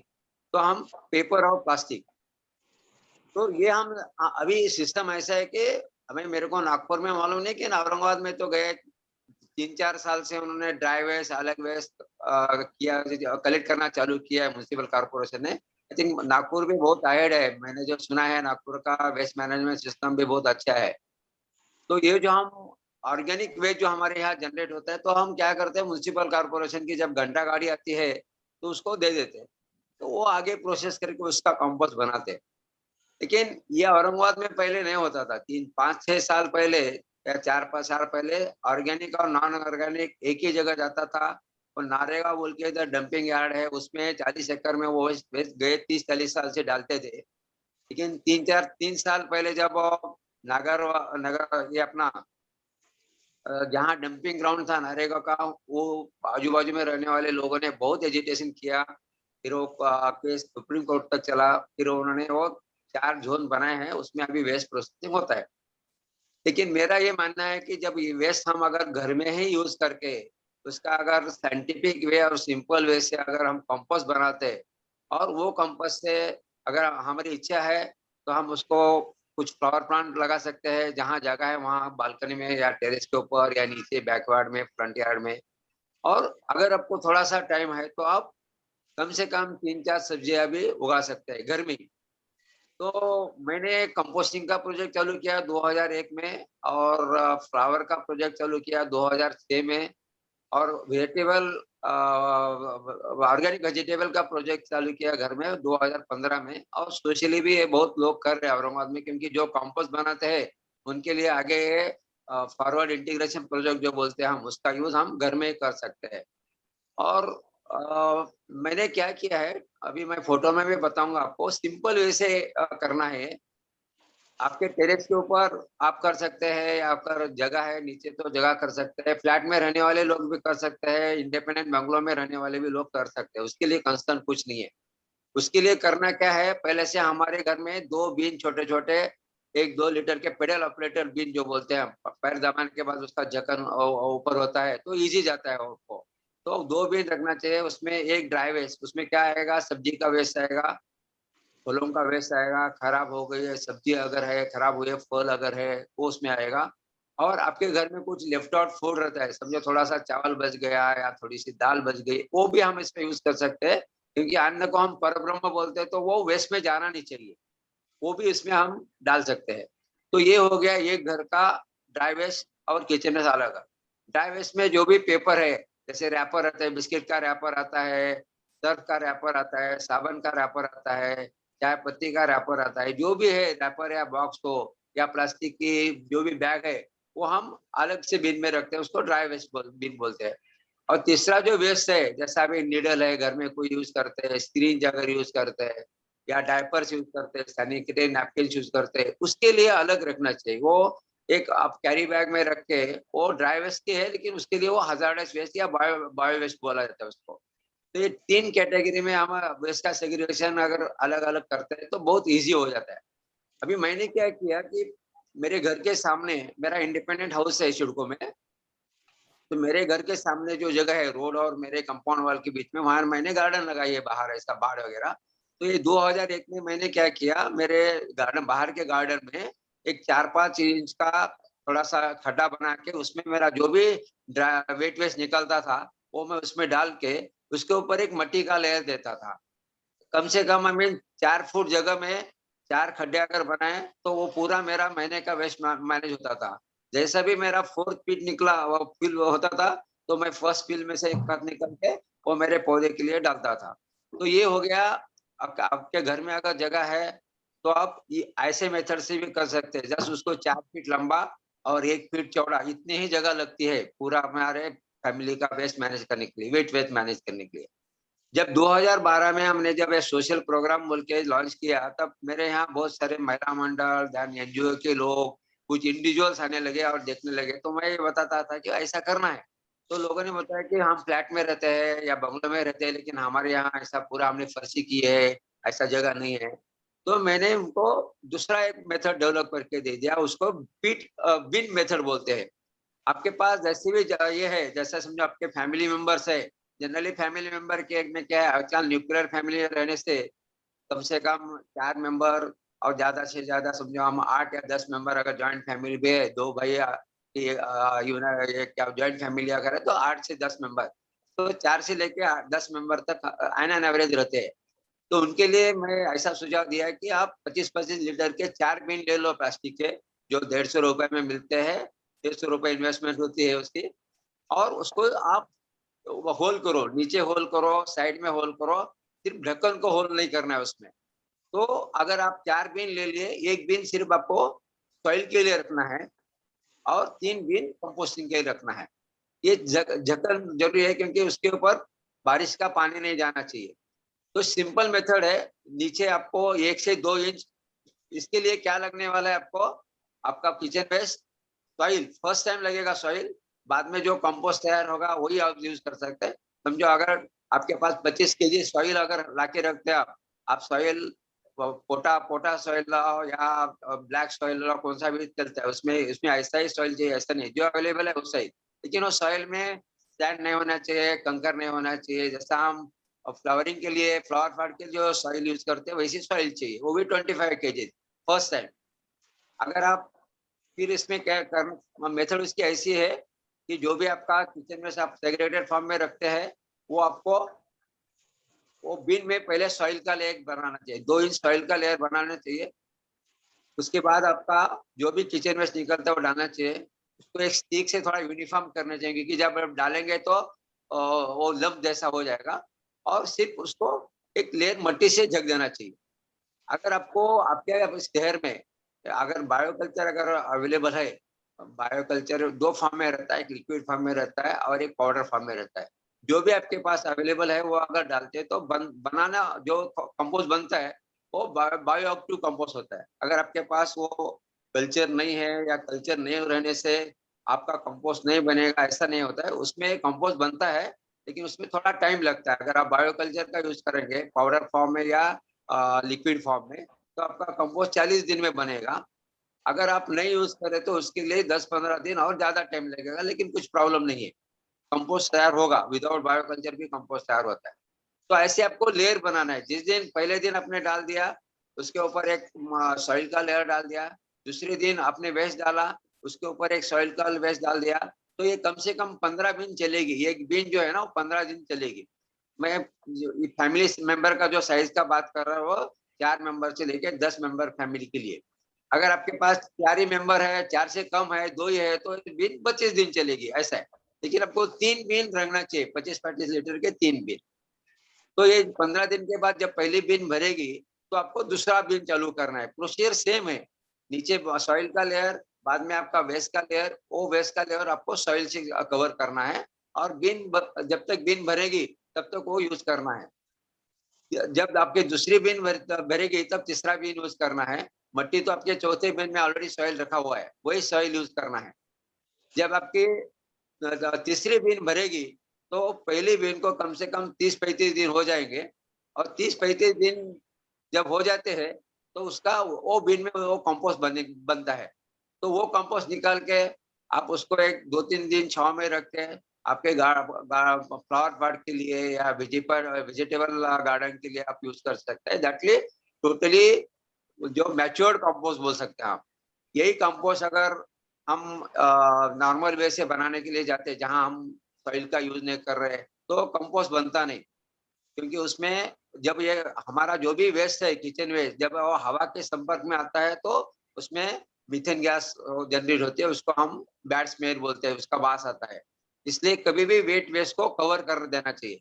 अगर आपके पास सॉइल नहीं है तो आप गार्डन वेस्ट का भी यूज कर सकते हैं। उसको सिर्फ हवा नहीं लग रहा इसलिए वो कवर है। मतलब आपके पास गार्डन वेस्ट ही है या सॉइल नहीं है, तो जो आप सॉइल वेस्ट का लेयर दे रहे हैं उसकी जगह आप आपका गार्डन वेस्ट का भी लेयर दे सकते हैं। ओके, तो ये सिर्फ मैंने आपको जो बताया है ये किचन वेस्ट के लिए बताया है। गार्डन वेस्ट के लिए आपको ड्रम में करने की जरूरत नहीं है। जो भी गार्डन वेस्ट है आपका, वो एक कॉर्नर में थोड़ा सा 1 फुट या 1.5 फुट का अगर आपने छोटा सा पीट बना के उसको साइड में अगर ब्रिक का अगर कठड़ा बना के अगर उसको आप डालते हो उसमें, तो नेचुरली वो कंपोस्ट बन जाता है। उसके लिए ज्यादा कुछ करने की जरूरत नहीं है, उसके ऊपर सॉइल का लेयर देने की जरूरत नहीं है। सिर्फ हफ्ते में एक बार, हर संडे को आपको 2-3 लीटर पानी का उसके ऊपर छिड़काव देना है। और ऐसे तरह से आप गार्डन वेस्ट का अलग से कर सकते हैं। ड्रम में करने की जरूरत नहीं, क्योंकि उसका वॉल्यूम ज्यादा रहता है। किचन वेस्ट का क्या वॉल्यूम लिमिटेड रहता है, तो किचन वेस्ट हम इसमें कर सकते हैं। अगर आपका इंडिपेंडेंट हाउस है और आपके पास जगह है, तो जहां आप गार्डन वेस्ट के लिए जो कर रहे हैं कंपोस्ट, उसमें आप किचन वेस्ट का भी कर सकते हैं। वो करने में भी कुछ प्रॉब्लम नहीं है। उधर आपको मिट्टी भी डालने की जरूरत नहीं, कि ऑलरेडी आपके पास जो गार्डन वेस्ट है वही कवर बोल के आप यूज कर सकते हैं। तो ये हो गया simple method of kitchen waste है वो कंपोस्ट में कन्वर्ट करने का एक मेथड है। हेलो, इसको हिलाना पड़ेगा क्या? क्या बोल रहे हैं? इसको हर बार हिलाना पड़ेगा क्या? नहीं, हिलाने की वगैरह इसमें कोई जरूरत नहीं है। वो हिलाने का वगैरह जो है ना, वो लोग बोलते हिलाना पड़ेगा, ये करना पड़ेगा, उसकी कुछ जरूरत नहीं। सिर्फ समर में क्या करना चाहिए, जब जनवरी में मिट्टी में जो सॉइल कंटेंट ये मॉइस्चर कम होता है ना, तो वो डालने के बाद सिर्फ उसके ऊपर थोड़ा सा पानी का छिड़काव देना चाहिए, तो मॉइस्चर आएगा उसमें।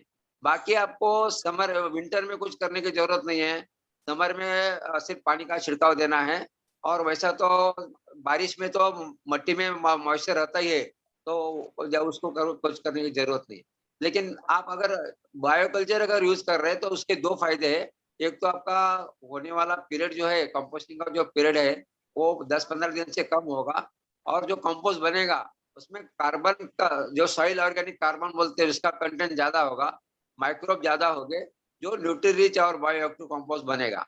तो अभी मैं आपको मेरे यहाँ जो टेरेस गार्डन बना है उसका फोटोग्राफ दिखाता हूँ। और कंपोस्टिंग बीन के लिए जो मैंने 25 लीटर की बीन बताया आपको, उसको कैसे हमने होल किया है, वो कैसे दिखते हैं वो बताता हूँ।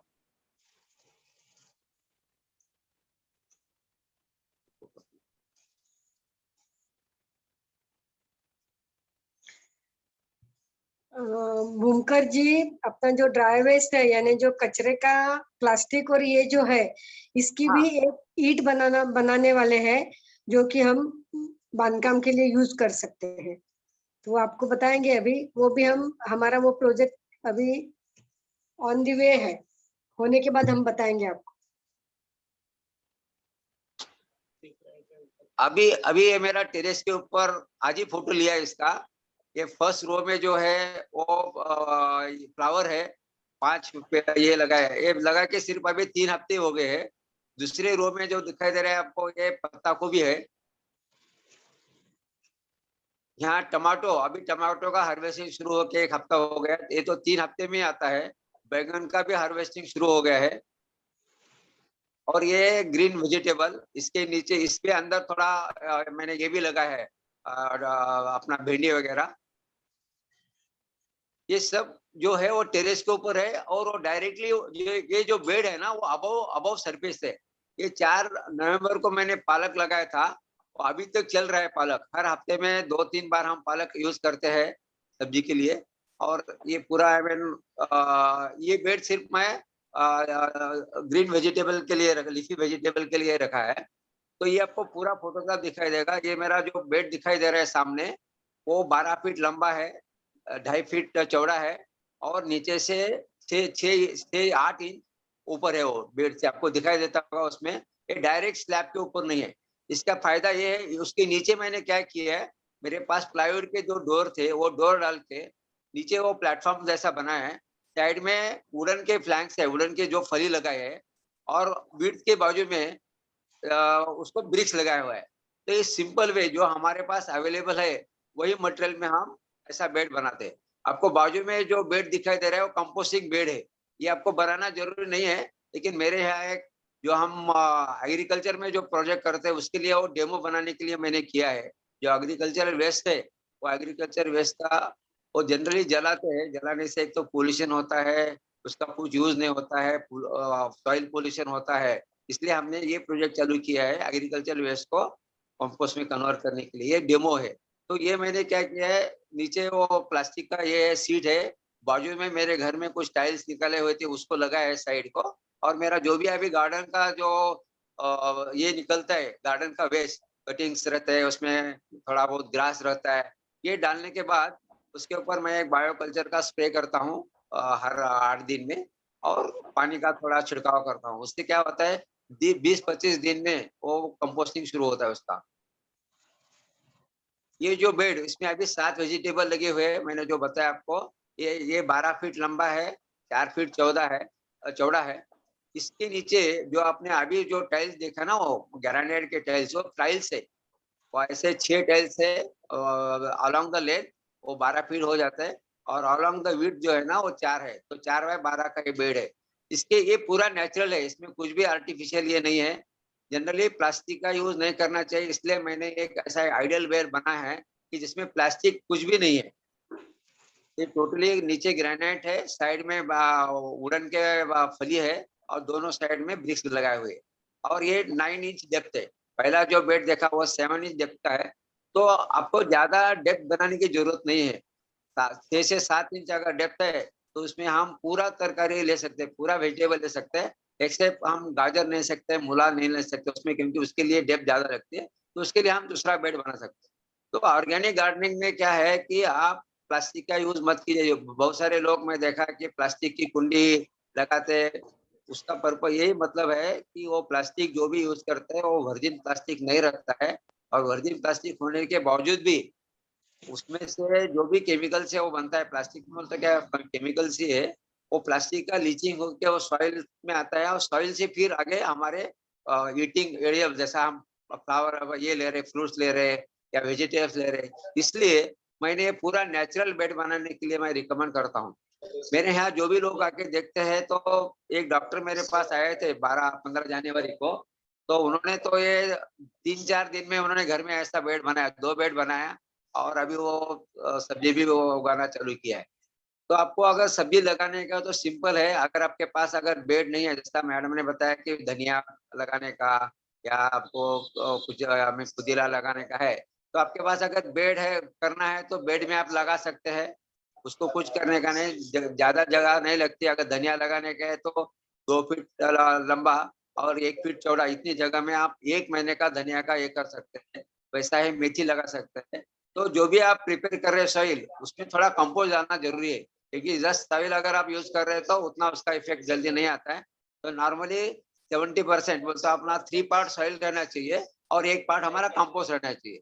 अगर आपके पास कंपोस्ट नहीं है तो आप मार्केट से भी कंपोस्ट ले सकते हैं, बोलते उसको ऑर्गेनिक फर्टिलाइजर बोलते हैं। फर्टिलाइजर के दुकान शॉप में जाके आप वो फर्टिलाइजर ले सकते हैं, लेकिन उसका परसेंटेज सिर्फ 25% ही रहना चाहिए, ज्यादा ये करने की जरूरत नहीं है ऐसा। तो ये हो गया वेजिटेबल गार्डनिंग का।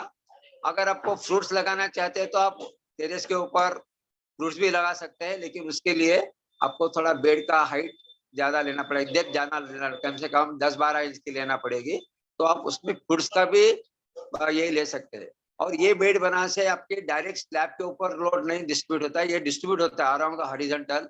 तो और ये बेड जब बना रहे आप, तो नीचे 2-3 इंच का आप जो भी आपका गार्डन वेस्ट है, वो गार्डन वेस्ट का लेयर नीचे डाल के उसके ऊपर फिर अपना जो कंपोस्ट बेड बोलते हैं, कंपोस्ट मिक्स जो बोलते हैं हम, बेड मिक्स जो बोलते हैं, तो उसमें 70% बोलते हो 3 पार्ट ये है सॉइल रहेगा, और 1 पार्ट 25% कंपोस्ट रहेगा।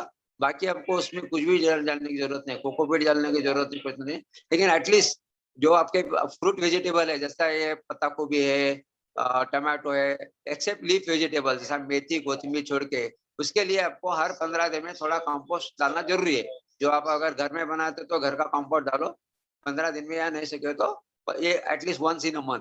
बाकी आपको डेली मॉर्निंग में या इवनिंग में एक बार ही पानी देना है। अगर ज्यादा धूप रहती है, जैसा अभी अप्रैल शुरू हो गया है, मई शुरू होगा, तो आपको 2 बार पानी की जरूरत पड़ेगी। बाकी सीजन में जैसा अगर मिट्टी अगर ड्राई होती तो ही पानी डालने का, अगर मिट्टी अगर गीली है तो आपको पानी डालने की जरूरत नहीं है। इसमें पानी का वेस्टेज भी कुछ नहीं होता है, क्योंकि हमारी जो डेप्थ है वो 9 इंच की डेप्थ है, 7 to 9 इंच। तो इसके लिए इसको ज्यादा पानी नहीं लगता है, हार्डली आपको 30-35 लीटर पानी में वो पूरा आपका वेजिटेबल ये एक बेड मैनेज हो सकता है। सर्वेश बैग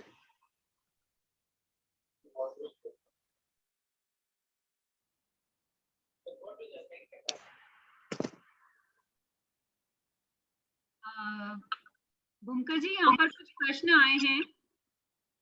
हाँ बोलिए। हाँ, अगर कुछ आपके क्वेश्चंस है तो बताइए। हाँ, गन्ने का रस निकालने के बाद जो वेस्ट है उससे खत कैसे बनाए? क्या बोल रहे हैं? गन्ने का वेस्ट जो निकलता है उससे खत कैसे बनाए? इसमें आप जो भी ऑर्गेनिक जो बोलते हैं, जो हमारे मिट्टी से जो आ रहा है, उसको हम मिट्टी को वापस दे सकते हैं। उसमें आपके जैसा आपका निर्मल है औरंगाबाद में, माहेश्वरी समाज के साथ मैं तो 2012 से काम कर रहा हूँ।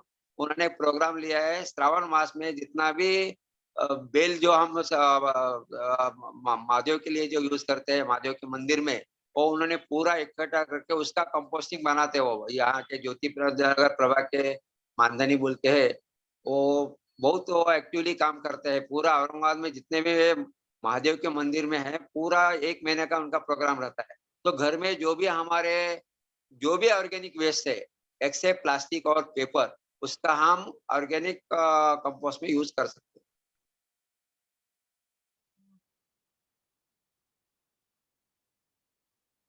हेलो। एक पर प्रश्न है, 1 मिनट।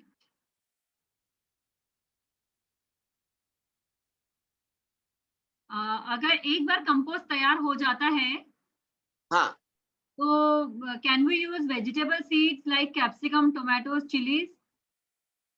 या जो कंपोस्ट बनता है वो आप किसी भी पेड़ के लिए, किसी भी फ्लावर के लिए यूज कर सकते हैं, because that is a balance compost. उसमें नाइट्रोजन है, फास्फोरस है, माइक्रोन्यूट्रिएंट्स है, आपको एक्स्ट्रा डालने की कुछ भी जरूरत नहीं पड़ती उसमें। तो बीज जो है वो बाहर से खरीदना है, जो सब्जियां हमको मार्केट से मिलती है वो बीज वापरने हैं? हाँ, अभी जो सब्जियां मिलती है मार्केट में, उसमें तो वो तो उसमें तो बहुत कम ऑर्गेनिक ये यूज होता है। इसलिए आप जो बोलते हैं ना सब्जी में टेस्ट नहीं है, या अभी उसके लिए तो कुछ नहीं कर सकते। लेकिन मेरा ऐसा ये मानना है कि अगर मैंने जो बेड दिखाए हैं, ऐसे अगर आप 2 बेड किसी भी टेरेस के ऊपर या जिसको नीचे जगह है जहाँ कम से कम 3 से 4 घंटा लाइट आती है, सनलाइट आना चाहिए, क्योंकि सनलाइट के बिना वो ग्रो नहीं होते। तो कम से कम 10 सब्जी आप घर में बोलते आपका 50 to 70% जो रिक्वायरमेंट है ना, वो आप घर में ही ये कर सकते हैं। अभी मैं बोल रहा हूँ, बता रहा हूँ आपको, मैंने मेथी, पालक और कोथिम्बीर गए 5 साल से मार्केट से नहीं लिए। और ये सब्जी में ज्यादा से ज्यादा पैथोजेंस रहने का पॉसिबिलिटी रहता है, क्योंकि पैथोजेंस क्या होता है, जो सब्जी 6 से 8 इंच तक बढ़ती है उसमें ज्यादा पैथोजेंस रहते हैं। तो जो वाटर यूज करते हैं खेती में, उसमें से वो पैथोजेंस आते हैं। तो कम से कम आप लीफी वेजिटेबल जैसा मेथी, कोथिम्बीर, पालक, या अपना पुदीना, जो भी ग्रीन लीफी वेजिटेबल्स है, वो अगर आप घर में अगर ये उगा सकते हैं, क्योंकि उसका उगाने का पीरियड भी ज्यादा नहीं है। मेथी 20 डेज में आ जाती है, पालक 25 डेज में आ जाता है, कोथिम्बीर भी 20-25 डेज में शुरू होता है हार्वेस्टिंग। और बहुत सिंपल वे से आप कर सकते हैं, उसमें ज्यादा टेक्निक की जरूरत नहीं है। और ये मेथी एक मई महीना छोड़ के आप मेथी पूरा 11 महीना ले सकते हैं। सिर्फ मई महीने में मेथी आना मुश्किल होता है, क्योंकि उसमें उस टाइम ह्यूमिडिटी बहुत कम रहती है। लेकिन आप अप्रैल तक, जून से लेके पूरा अप्रैल तक आप मेथी ले सकते हैं, पालक तो थ्रू आउट ये ले सकते हैं। और एक पालक का सब्जी ऐसा है कि आप सिर्फ उसके पत्ते ले लीजिए और उसको नए पत्ते आते जाते हैं। मैंने जो आपको पालक बताया वो मैं 4 नवंबर को लाया हुआ था, अभी भी चल रहे हो। बहुत ही बढ़िया। एक जन का प्रश्न है कि बैंगन और टमाटर लगाए हैं पर पत्ते सूख रहे हैं, क्या करें? नहीं, पत्ते सूख रहे तो क्या होता है, एक तो ज्यादा अगर हीट है तो आपको ऊपर थोड़ा शेड, टेम्पररी शेड नेट की अगर सुविधा आप करते हैं तो अच्छा होगा। क्योंकि क्या होता है, हम पानी डालने के बाद भी अगर सनरेज, अगर क्या होता है, ये दिन में सनरेज बहुत स्ट्रांग रहता है ना, इसलिए क्या होता है, वो पत्ते का जो पत्ते में जो ये रहता है मॉइस्चर, वो जल्दी इवापोरेट होता है, और उतना वो रूट से मॉइस्चर आता नहीं, इसलिए वो पत्ते ऐसा अपने को ड्राई जैसा लगता है। तो इसके लिए मेरा सुझाव ऐसा है कि आप उसको अगर टेम्परेरी शेड नेट अगर बनाते हैं, पॉसिबिलिटी अगर है, तो वो अच्छा रहेगा। कौन-कौन से पौधों को धूप चाहिए?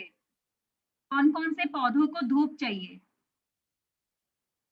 सबके पौधे के लिए धूप चाहिए, एक्सेप्ट आपका थोड़ा सा ये मेथी और कोथिम्बीर, ये अगर 2 वेजिटेबल ऐसे उसको 2-3 घंटे भी धूप रही तो चलता है। लेकिन बाकी सब पौधे के लिए, सब वेजिटेबल्स के लिए धूप चाहिए, क्योंकि जो हम फोटोसिंथेसिस जो बोलते हैं ना, वो फोटोसिंथेसिस धूप में होता है।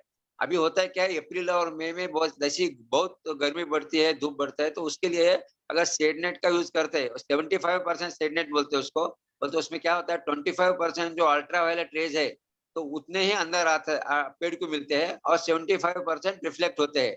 तो अगर मई, अप्रैल और मई के लिए आपका अगर गार्डन टेरेस पे है या नीचे है, तो जहाँ डायरेक्ट धूप आती है, वहाँ अगर शेड नेट का यूज करते हैं तो पानी का कंजम्पशन भी बहुत कम होगा। वो ऑलमोस्ट हमें 70% पानी की बचत होगी उसमें।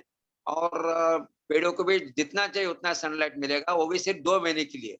बाकी महीने के लिए तो आपको धूप चाहिए, बिना धूप का पौधा बढ़ता नहीं, क्योंकि फोटोसिंथेसिस होता नहीं कंप्लीट है। टोपले में भी लगा सकते हैं क्या, कि वो बेड बनाना पड़ेगा? किसके लिए? पौधे लगाने के लिए टोपला ही लेना पड़ेगा क्या, किसी का प्रश्न है तो कि वो वैसा बेड ही तैयार करना पड़ेगा? आपको अगर बेड करनी नहीं है तो आप, मैं 6 to 7 इंच के मार्केट में अगर आप इसके मट्टी के टोकरे अगर लेते हैं, वो अवेलेबल है, या कुंडी, जैसा हम बोलते हैं ना फ्लावर पॉट जैसा रहता है बड़ी, तो उसमें भी आप लगा सकते हैं। वो आपको बेड बनाने की जरूरत नहीं है। छोटे छोटे अगर आपको 10 अगर लगाना है तो आप छोटे छोटे, उसका हाइट सिर्फ 12 इंच रहना चाहिए। डेप्थ जो है ना वो 12 इंच रहना चाहिए। और वो मिट्टी के ले लीजिए, आप प्लास्टिक का यूज मत कीजिए। उसमें आप पत्ता को भी फ्लावर लगा सकते हैं। गमले में लगाए हुए भिंडी और गवार में फल कब आते हैं? गवार का सीजन सिर्फ इसमें चलता है अभी। आप अगर मार्च के आगे अगर गवार लगाए तो गवार का ग्रोथ होता नहीं है। उसके लिए फिर वो शेडनेट या पॉली हाउस में गवार उगाते हैं। अभी आपको गवार लगाना है तो जब जून में पहली या दूसरी बारिश होती है ना, तब 99% सब्जी तब बहुत उसका ये होता है, मीन ग्रोथ होता है, फास्ट भी होता है और यील्ड भी अच्छा आता है। लेकिन मार्च अप्रैल मई ये 3 महीने में ह्यूमिडिटी कम होने से और हीट बढ़ने से उसका ग्रोथ होता नहीं है। लेकिन ये टमाटो मैंने बोला आपको, अब टमाटो 3 हफ्ते पहले लगा है, बैंगन 3 हफ्ते पहले लगा है, उसके लिए धूप का कुछ प्रॉब्लम नहीं है। सिर्फ आप अगर धूप ज्यादा है तो उसके ऊपर आप शेडनेट का इंतजाम कर सकते हैं। अ, कीड़े लग जाते हैं झाड़ों में तो कैसे करना है? किसके लिए? कीड़े लग जाते हैं जब झाड़ों में तो क्या करना चाहिए? ये समझा नहीं मैडम। कीड़े कीड़े अगर लग जाए झाड़ों में, पेस्ट। इसके लिए मैं अभी जो 5 साल से जो कर रहा हूँ उसमें मैंने अभी तक कौन सा भी केमिकल फर्टिलाइजर यूज नहीं किया है। तो अगर इसमें नीम ऑयल जो है वो सबसे बेस्ट है। उसमें फंजीसाइड भी है, इंसेक्टिसाइड भी बोल के काम करता है। वो बोलते कम से कम वो 50 रोगों के ऊपर काम करता है। 90% जो कीट जो लगती है ना वो फंगस रहता है। उसके ऊपर ब्राउन कलर हो जाता है या मावा गिरता है या व्हाइटिश कलर आता है। तो उसमें क्या करने का, 1 लीटर पानी में 5 ml सिलिकॉन अपना नीम ऑयल जो मार्केट में मिलता है। अगर आप खत वगैरह जो है खेती कृषि सेवा केंद्र से लेते हैं तो बहुत सस्ते में मिलता है। तो 500 ml का बॉटल आपको 350 में मिलेगा। वही बॉटल आप अगर मार्केट में से लेंगे तो 1000 रुपए किलो से आता है। लेकिन एक बॉटल आप लेके रखे तो 500 ml की, तो आपको 1 साल से भी ज्यादा टाइम तक चल सकता है। उसका एक्सपायरी भी 2-3 साल का रहता है। तो क्या करना चाहिए कि 2 लीटर के पानी में, अगर आपके पास 2 लीटर की बॉटल है तो 2 लीटर के पानी में 1 लीटर पानी ले लीजिए। और उसमें एक ढक्कन, वो ढक्कन जो रहता है बॉटल का, वो 10 ml डालना, 5 ml या 10 ml, मैक्सिमम 10 ml तक। पहले 5 ml डालिए और 2-3 बूंद उसमें भीम ऑयल, भीम अपना लिक्विड जो या सोप सॉल्यूशन का डाल के उसको ढक्कन बंद करके थोड़ा अच्छा हिला के ले लीजिए। बोल तो सेक करना चाहिए, वो मिल्की कलर आ जाएगा। और वो मिल्की कलर आने के बाद क्या होता है, उसका इमल्शन तैयार होता है। और वो आप स्प्रे कीजिए जहां आपका कीट दिखाई दे रहा है। वो कम से कम 30-40 कीड़ों के ऊपर वो काम में आता है। उससे अगर कंट्रोल नहीं हो रहा है, देन कुछ ऑर्गेनिक रेडीमेड ये है मार्केट में अवेलेबल है। जैसा नॉकआउट बोल के एक है, आर्मोर बोल के एक है, जो रेपुटेड कंपनी के ब्रांड्स है। वो आप यूज कर सकते हैं। उसका भी कॉस्ट ज्यादा नहीं है। 250 अगर रुपए में वो 250 ग्राम मिलता है। और 1 लीटर पानी में सिर्फ 2 ग्राम डाल के फवारनी करनी है उसकी। तो आप इसमें ऑर्गेनिक गार्डन में ऑर्गेनिक कंपोस्ट जो हमने घर में बनाया है वो, और ये नीम का स्प्रे। और अगर नीम के स्प्रे से अगर कंट्रोल नहीं हो रहा है तो आप मार्केट में से जो आप अगर नेट पे सर्च करेंगे तो वो भी मिल जाएगा आपको। जैसा मैंने बताया आपको, नॉकआउट बोल के, आर्मोर बोल के, और ये सभी तरफ अवेलेबल है और रेपुटेड कंपनी के है ये।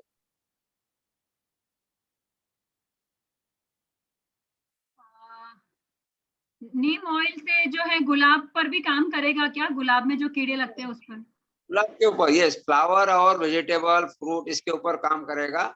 और मेन क्या है, जब आप ऑर्गेनिक फर्टिलाइजर यूज करेंगे तो कम से कम 50% तो वैसे ही बीमारी कम होगी प्लांट के ऊपर, वेजिटेबल हो या फ्लावरिंग हो। उसका अगर रेगुलर आप कंपोस्ट दे रहे, उसका कुछ अगर थोड़ा सा भी शुरू हो गया तो पहले आप नीम ऑयल का अगर ये कर रहे। तो मैं तो गए 5 साल में अभी तक नीम ऑयल यूज करते आ रहा हूँ। उसका कुछ भी प्रॉब्लम नहीं है। मैंने जो आपको बताया वो सब नीम ऑयल कंट्रोल किया। अभी तक मेरे को नीम ऑयल की भी जरूरत नहीं पड़ी। अभी वो इसका हार्वेस्टिंग शुरू हो गया, टमाटो का हार्वेस्टिंग शुरू हो गया, बैंगन का हार्वेस्टिंग शुरू हो गया, पालक और कोथिंबीर का, और इसके ऊपर तो कुछ ये होता है नहीं, कीड़ आती नहीं। और कभी कभी पालक के ऊपर हो सकता है बरसात में, जब जहाँ सनलाइट नहीं आती 8-10 दिन, तो छोटे छोटे उसमें ऊपर होल गिर जाते हैं पालक के पत्ते के ऊपर। तो उसमें अगर ये 5 या 10 ml की अगर नीम ऑयल की फवारनी अगर करते हैं तो वो पत्ते निकल जाते हैं, बाद में नए पत्ते जब आते हैं वो फ्रेश आते हैं, उसके ऊपर होल्स नहीं रहते उसमें, वो कंट्रोल हो जाता है उसमें। कूलर के जो का टब जो रहता है कूलर का, उसमें प्लास्टिक लगा के ये कर सकते हैं क्या? नहीं, मेरे मेरे ख्याल से प्लास्टिक का यूज अगर करना है आपको तो सिर्फ जो पन्नी बोलते हैं उसमें कलर नहीं रहता है। ओके, व्हाइट व्हाइट पन्नी जो रहती है ना, उसका आप यूज कर सकते हैं, लेकिन लॉन्ग रन में वो ये नहीं है। आप 2-3 साल के बाद फिर उसकी पन्नी चेंज कीजिए, मट्टी जो भी मट्टी निकली है वो फ्लावर प्लॉट में शिफ्ट कीजिए, वो प्रॉब्लम नहीं है। लेकिन जहाँ आप अगर करना है तो आपको अगर नेचुरल सरफेस में आप अगर करोगे ना, जैसा मैंने बताया आपको, एक ग्रेनाइट ज्यादा खर्चा नहीं आता है, लेकिन वो परमानेंट 2 ही बेड बनाइए। 2 बेड बनाने से क्या हो गया, अपने फैमिली के लिए कम से कम 50% वेजिटेबल्स आप आपके घर में ग्रो कर सकते हैं। किसी ने तो अभी एक क्वेश्चन पूछा है कि नीम ऑयल का डोज क्या रहना चाहिए। 1 लीटर पानी में 5 ml नीम ऑयल और 2 से 3 ड्रॉप जो भी आपके पास सोप अवेलेबल है, जैसा हम हैंड वॉश यूज करते हैं डेटॉल का, वो चल सकता है, या विम डिश वॉश यूज करते हैं वो चल सकता है। कौन सा वो 2 से 3 ड्रॉप ही चलता है, लगता है उसमें। तो ऐसा आप डोज घर में बना सकते हो नीम स्प्रे का। ये हरा धनिया और पुदीना कैसे लगाना है? पुदीना तो आप मार्केट से जो पुदीना लेते हैं ना, उसकी एक एक डंडी लगा सकते हैं, लेकिन वो अभी वो बरसात के टाइम में ज्यादा अच्छा होगा। अभी आप लगा के देखिए, लेकिन उसको थोड़ा छाव में रखना पड़ेगा 2-3 हफ्ते, डायरेक्ट सनलाइट में मत रखिए। और जहाँ भी आपके आपके पास अगर ट्रे अवेलेबल है तो ट्रे में लगाइए, वो प्लास्टिक का ये डाल के, अगर सीड डाल के, मैं जो बताया विदाउट कलर का, अगर आप वो कुंडी में भी लगा सकते हैं आप। जो अभी मार्केट में क्या बड़े टोकरी की जैसी कुंडी में मिलती है, उसका डेप्थ रहता है कम से कम 4-5 इंच का डेप्थ रहता है, वो कुंडी में भी लगा सकते हैं। या फ्लावर पॉट जो बोलते हैं, जहाँ 12 इंच का फ्लावर पॉट रहता है, 16 इंच का रहता है, वो फ्लावर पॉट में नीचे आधे उसका डेप्थ ज्यादा रहता है, उतना डेप्थ नहीं लगती उसके लिए, पुदीने के लिए। तो आधा आधा पार्ट उसमें आप गार्डन वेस्ट से भर दीजिए, पत्ते से वगैरह, और आधे में जैसा बोलता है 70-30% मैंने जो बताया गार्डन वेस्ट का, वो डाल के पुदीने के आप एक वो हम जो डंडी बोलते हैं ना मार्केट में से जो जाते हैं, वो उससे भी आप लगा सकते हैं पुदीना। धनिया तो कुछ प्रॉब्लम नहीं है। धनिया जो मार्केट से आप कृषि केंद्र से अगर धनिया लाते हैं, वो एक्चुअली धनिया फ्रेश रहना चाहिए। घर में धनिया जो रहता है उसका एक्सपायरी हो जाता है, वो डाले तो आप नहीं आता है। तो 10 रुपए का पैकेट मिलता है, धनिया का मिलता है 10 रुपए का, मेथी का मिलता है, पालक का मिलता है। वो अगर लाते हैं आप, तो धनिया के लिए क्या करना चाहिए, रात में आप भिगो के रखना चाहिए, उसको सोकिंग चाहिए 8 घंटे का, 8-10 घंटे का। रात के 8 बजे 9 बजे उस पे एक बाउल में लेके सोकिंग करके रखिए। सोकिंग के पहले अगर वो उसमें 2 पार्ट में अगर नहीं हो तो उसको 2 पार्ट कर से ले लीजिए, थोड़ा हाथ से रगड़ के। और दूसरे दिन वो निकाल के थोड़ा सा उसको कागज के ऊपर रख के, पेपर के ऊपर सुखाइए 1-2 घंटा, और जैसा भी थोड़ा सा वो ड्राई हो जाता है वैसा आप लगाइए। तो लगाने के लिए कुछ नहीं है, जो जहाँ भी हम बेड बनाए, समझो आपको कुंडी में लगाने का है तो कुंडी की जो माटी है थोड़ा लूज करके ले लेने का, उसमें से थोड़ी माटी निकाल के पॉट में ले लेने का, और ये धनिया स्प्रे करने का, उसके बजाय स्प्रेड करने का, और उसके ऊपर आधा इंच मिट्टी का लेयर दे देने का, पानी देने का हाथ से। इसके लिए थोड़ा सा आपको पानी जो दे रहे हैं, वो हम जैसा आप स्प्रे करते हैं ना वैसा स्प्रे करने का, पानी एकदम डालने का नहीं तो क्या वो धनिया आते नहीं उसमें। धनिया, मेथी और पालक लगाने का ये एक सिस्टम है। आपको सिर्फ धनिया के लिए सोकिंग करके रखना पड़ेगा, पालक और मेथी के लिए जरूरत नहीं है, वो डायरेक्ट लगा सकते हैं आप।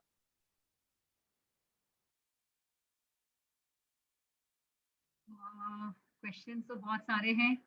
मेथी कैसे लगानी है, अभी जो आपने बताया था वो मेथी भी वैसे ही लगानी है ना, अभी जैसे बताया था धनिया?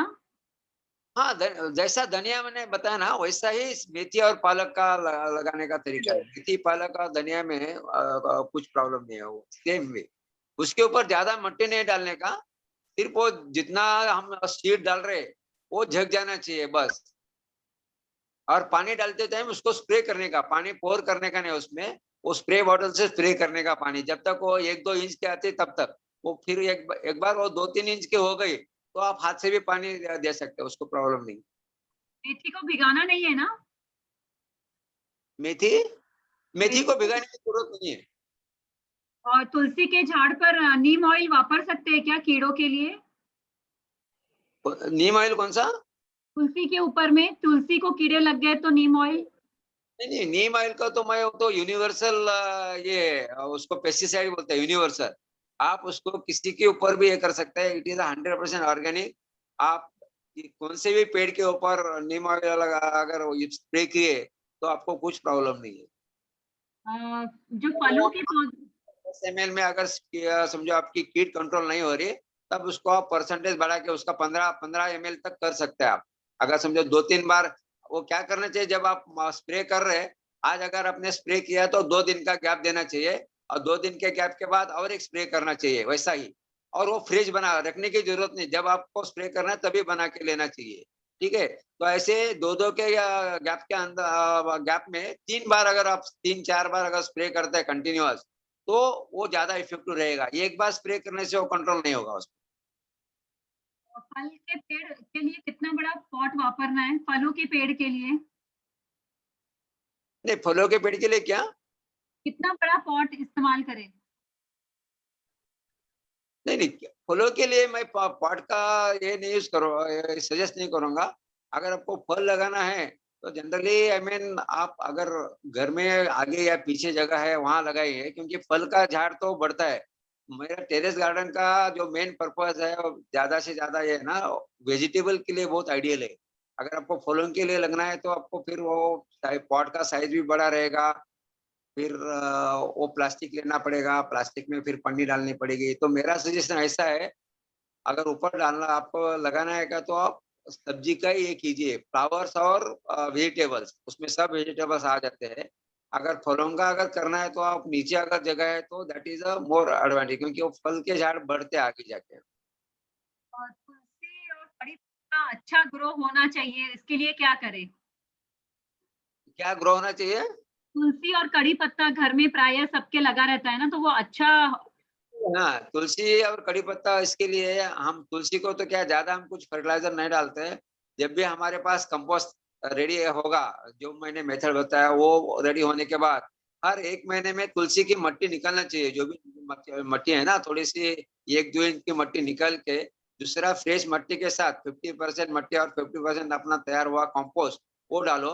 और जैसा भी तुलसी के ऊपर जो मंजुला जो आती है ना, वो आप जैसा भी वो ड्राई होती है वैसा उसका कटिंग करते जाओ। और वो कटिंग करना बहुत जरूरी है। और वो जो भी कटिंग करके वो जो बीज निकलता है उसके हम और ये बना सकते हैं, छोटे छोटे सैम्पलिंग बना सकते हैं।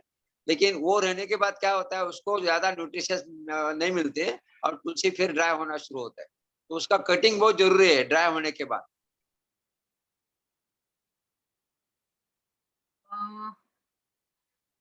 नीम ऑयल कितना पुराना वापर सकते हैं?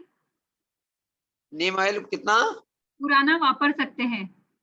नीम ऑयल बॉटल के ऊपर वो एक्सपायरी डेट लिखा हुआ रहता है।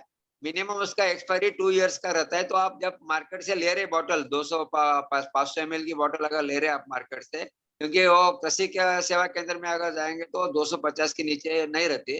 अगर आप मेडिकल शॉप से जाएंगे तो उसके उनके पास 50 ml से ज्यादा नहीं रहती। लेकिन वो 50 ml का जो रेट है वो 50 रुपए है, और इधर आपको 340 रुपए में 500 ml मिलता है।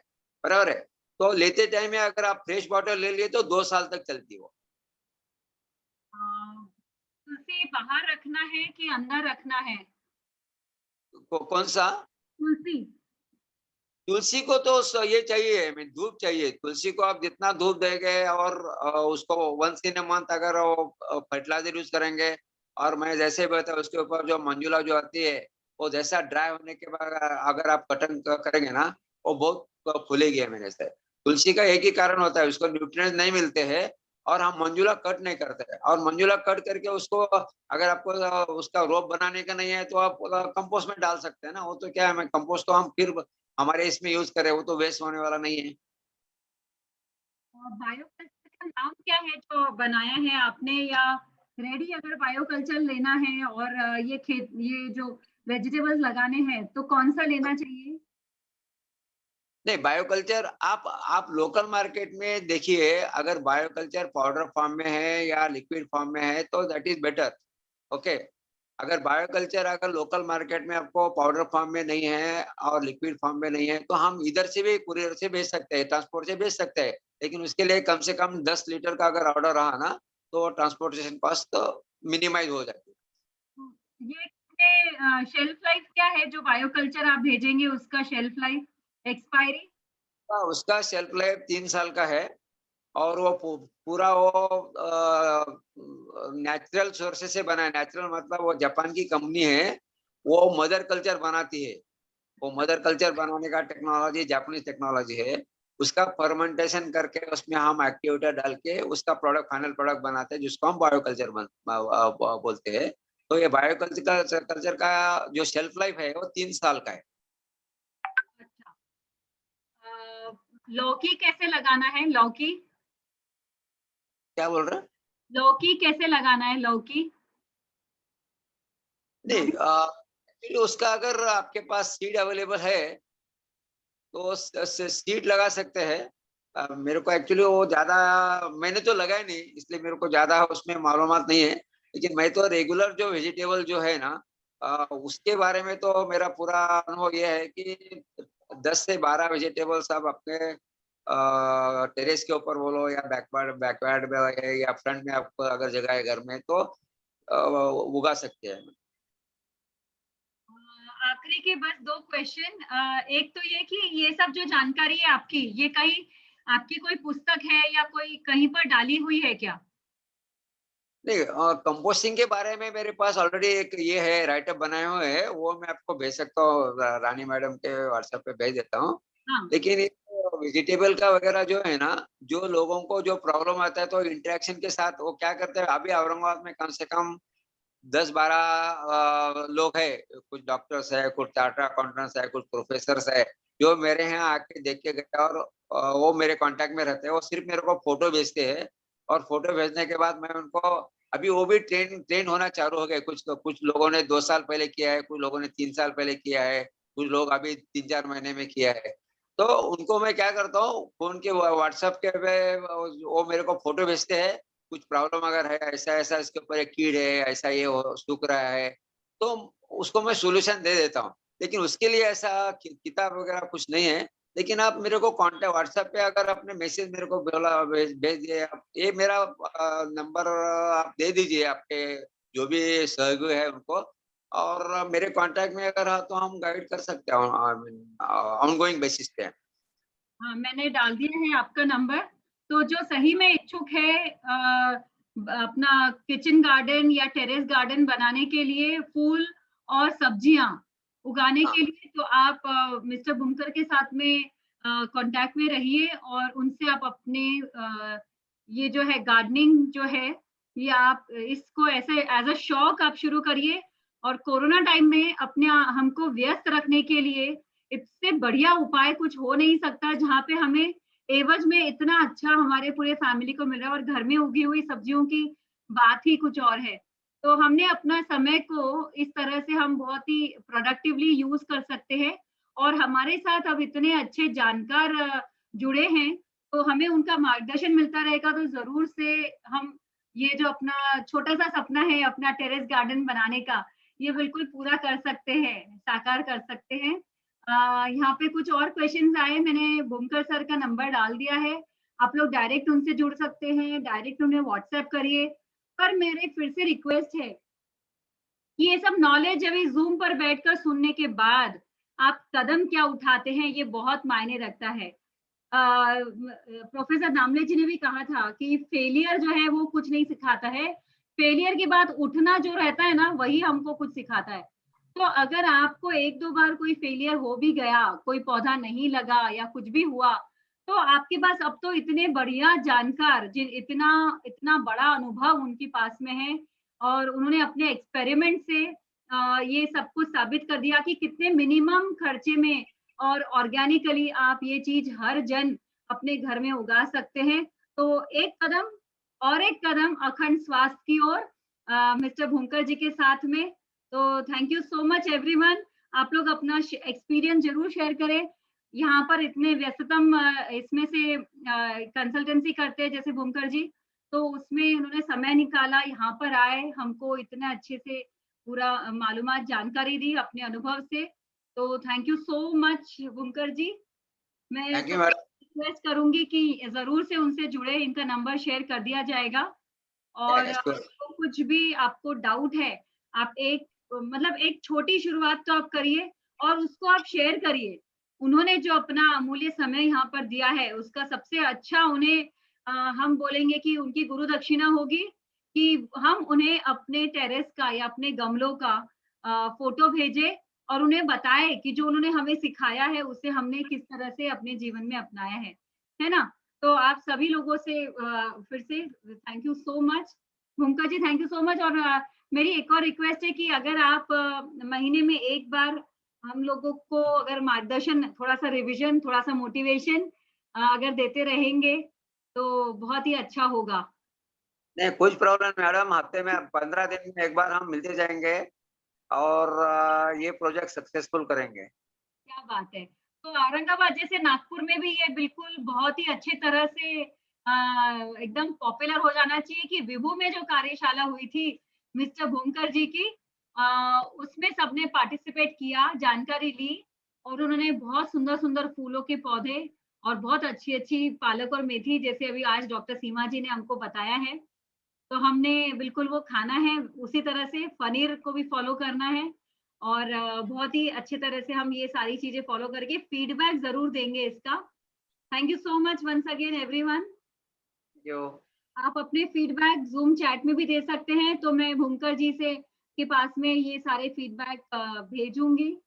तो जरूर से मुझे लगता है कि हमें सभी को सुखानुभूति, sharing is caring and doing is also doing is knowing. अगर आप कुछ जान रहे हो तो उसे आप करिए, है ना?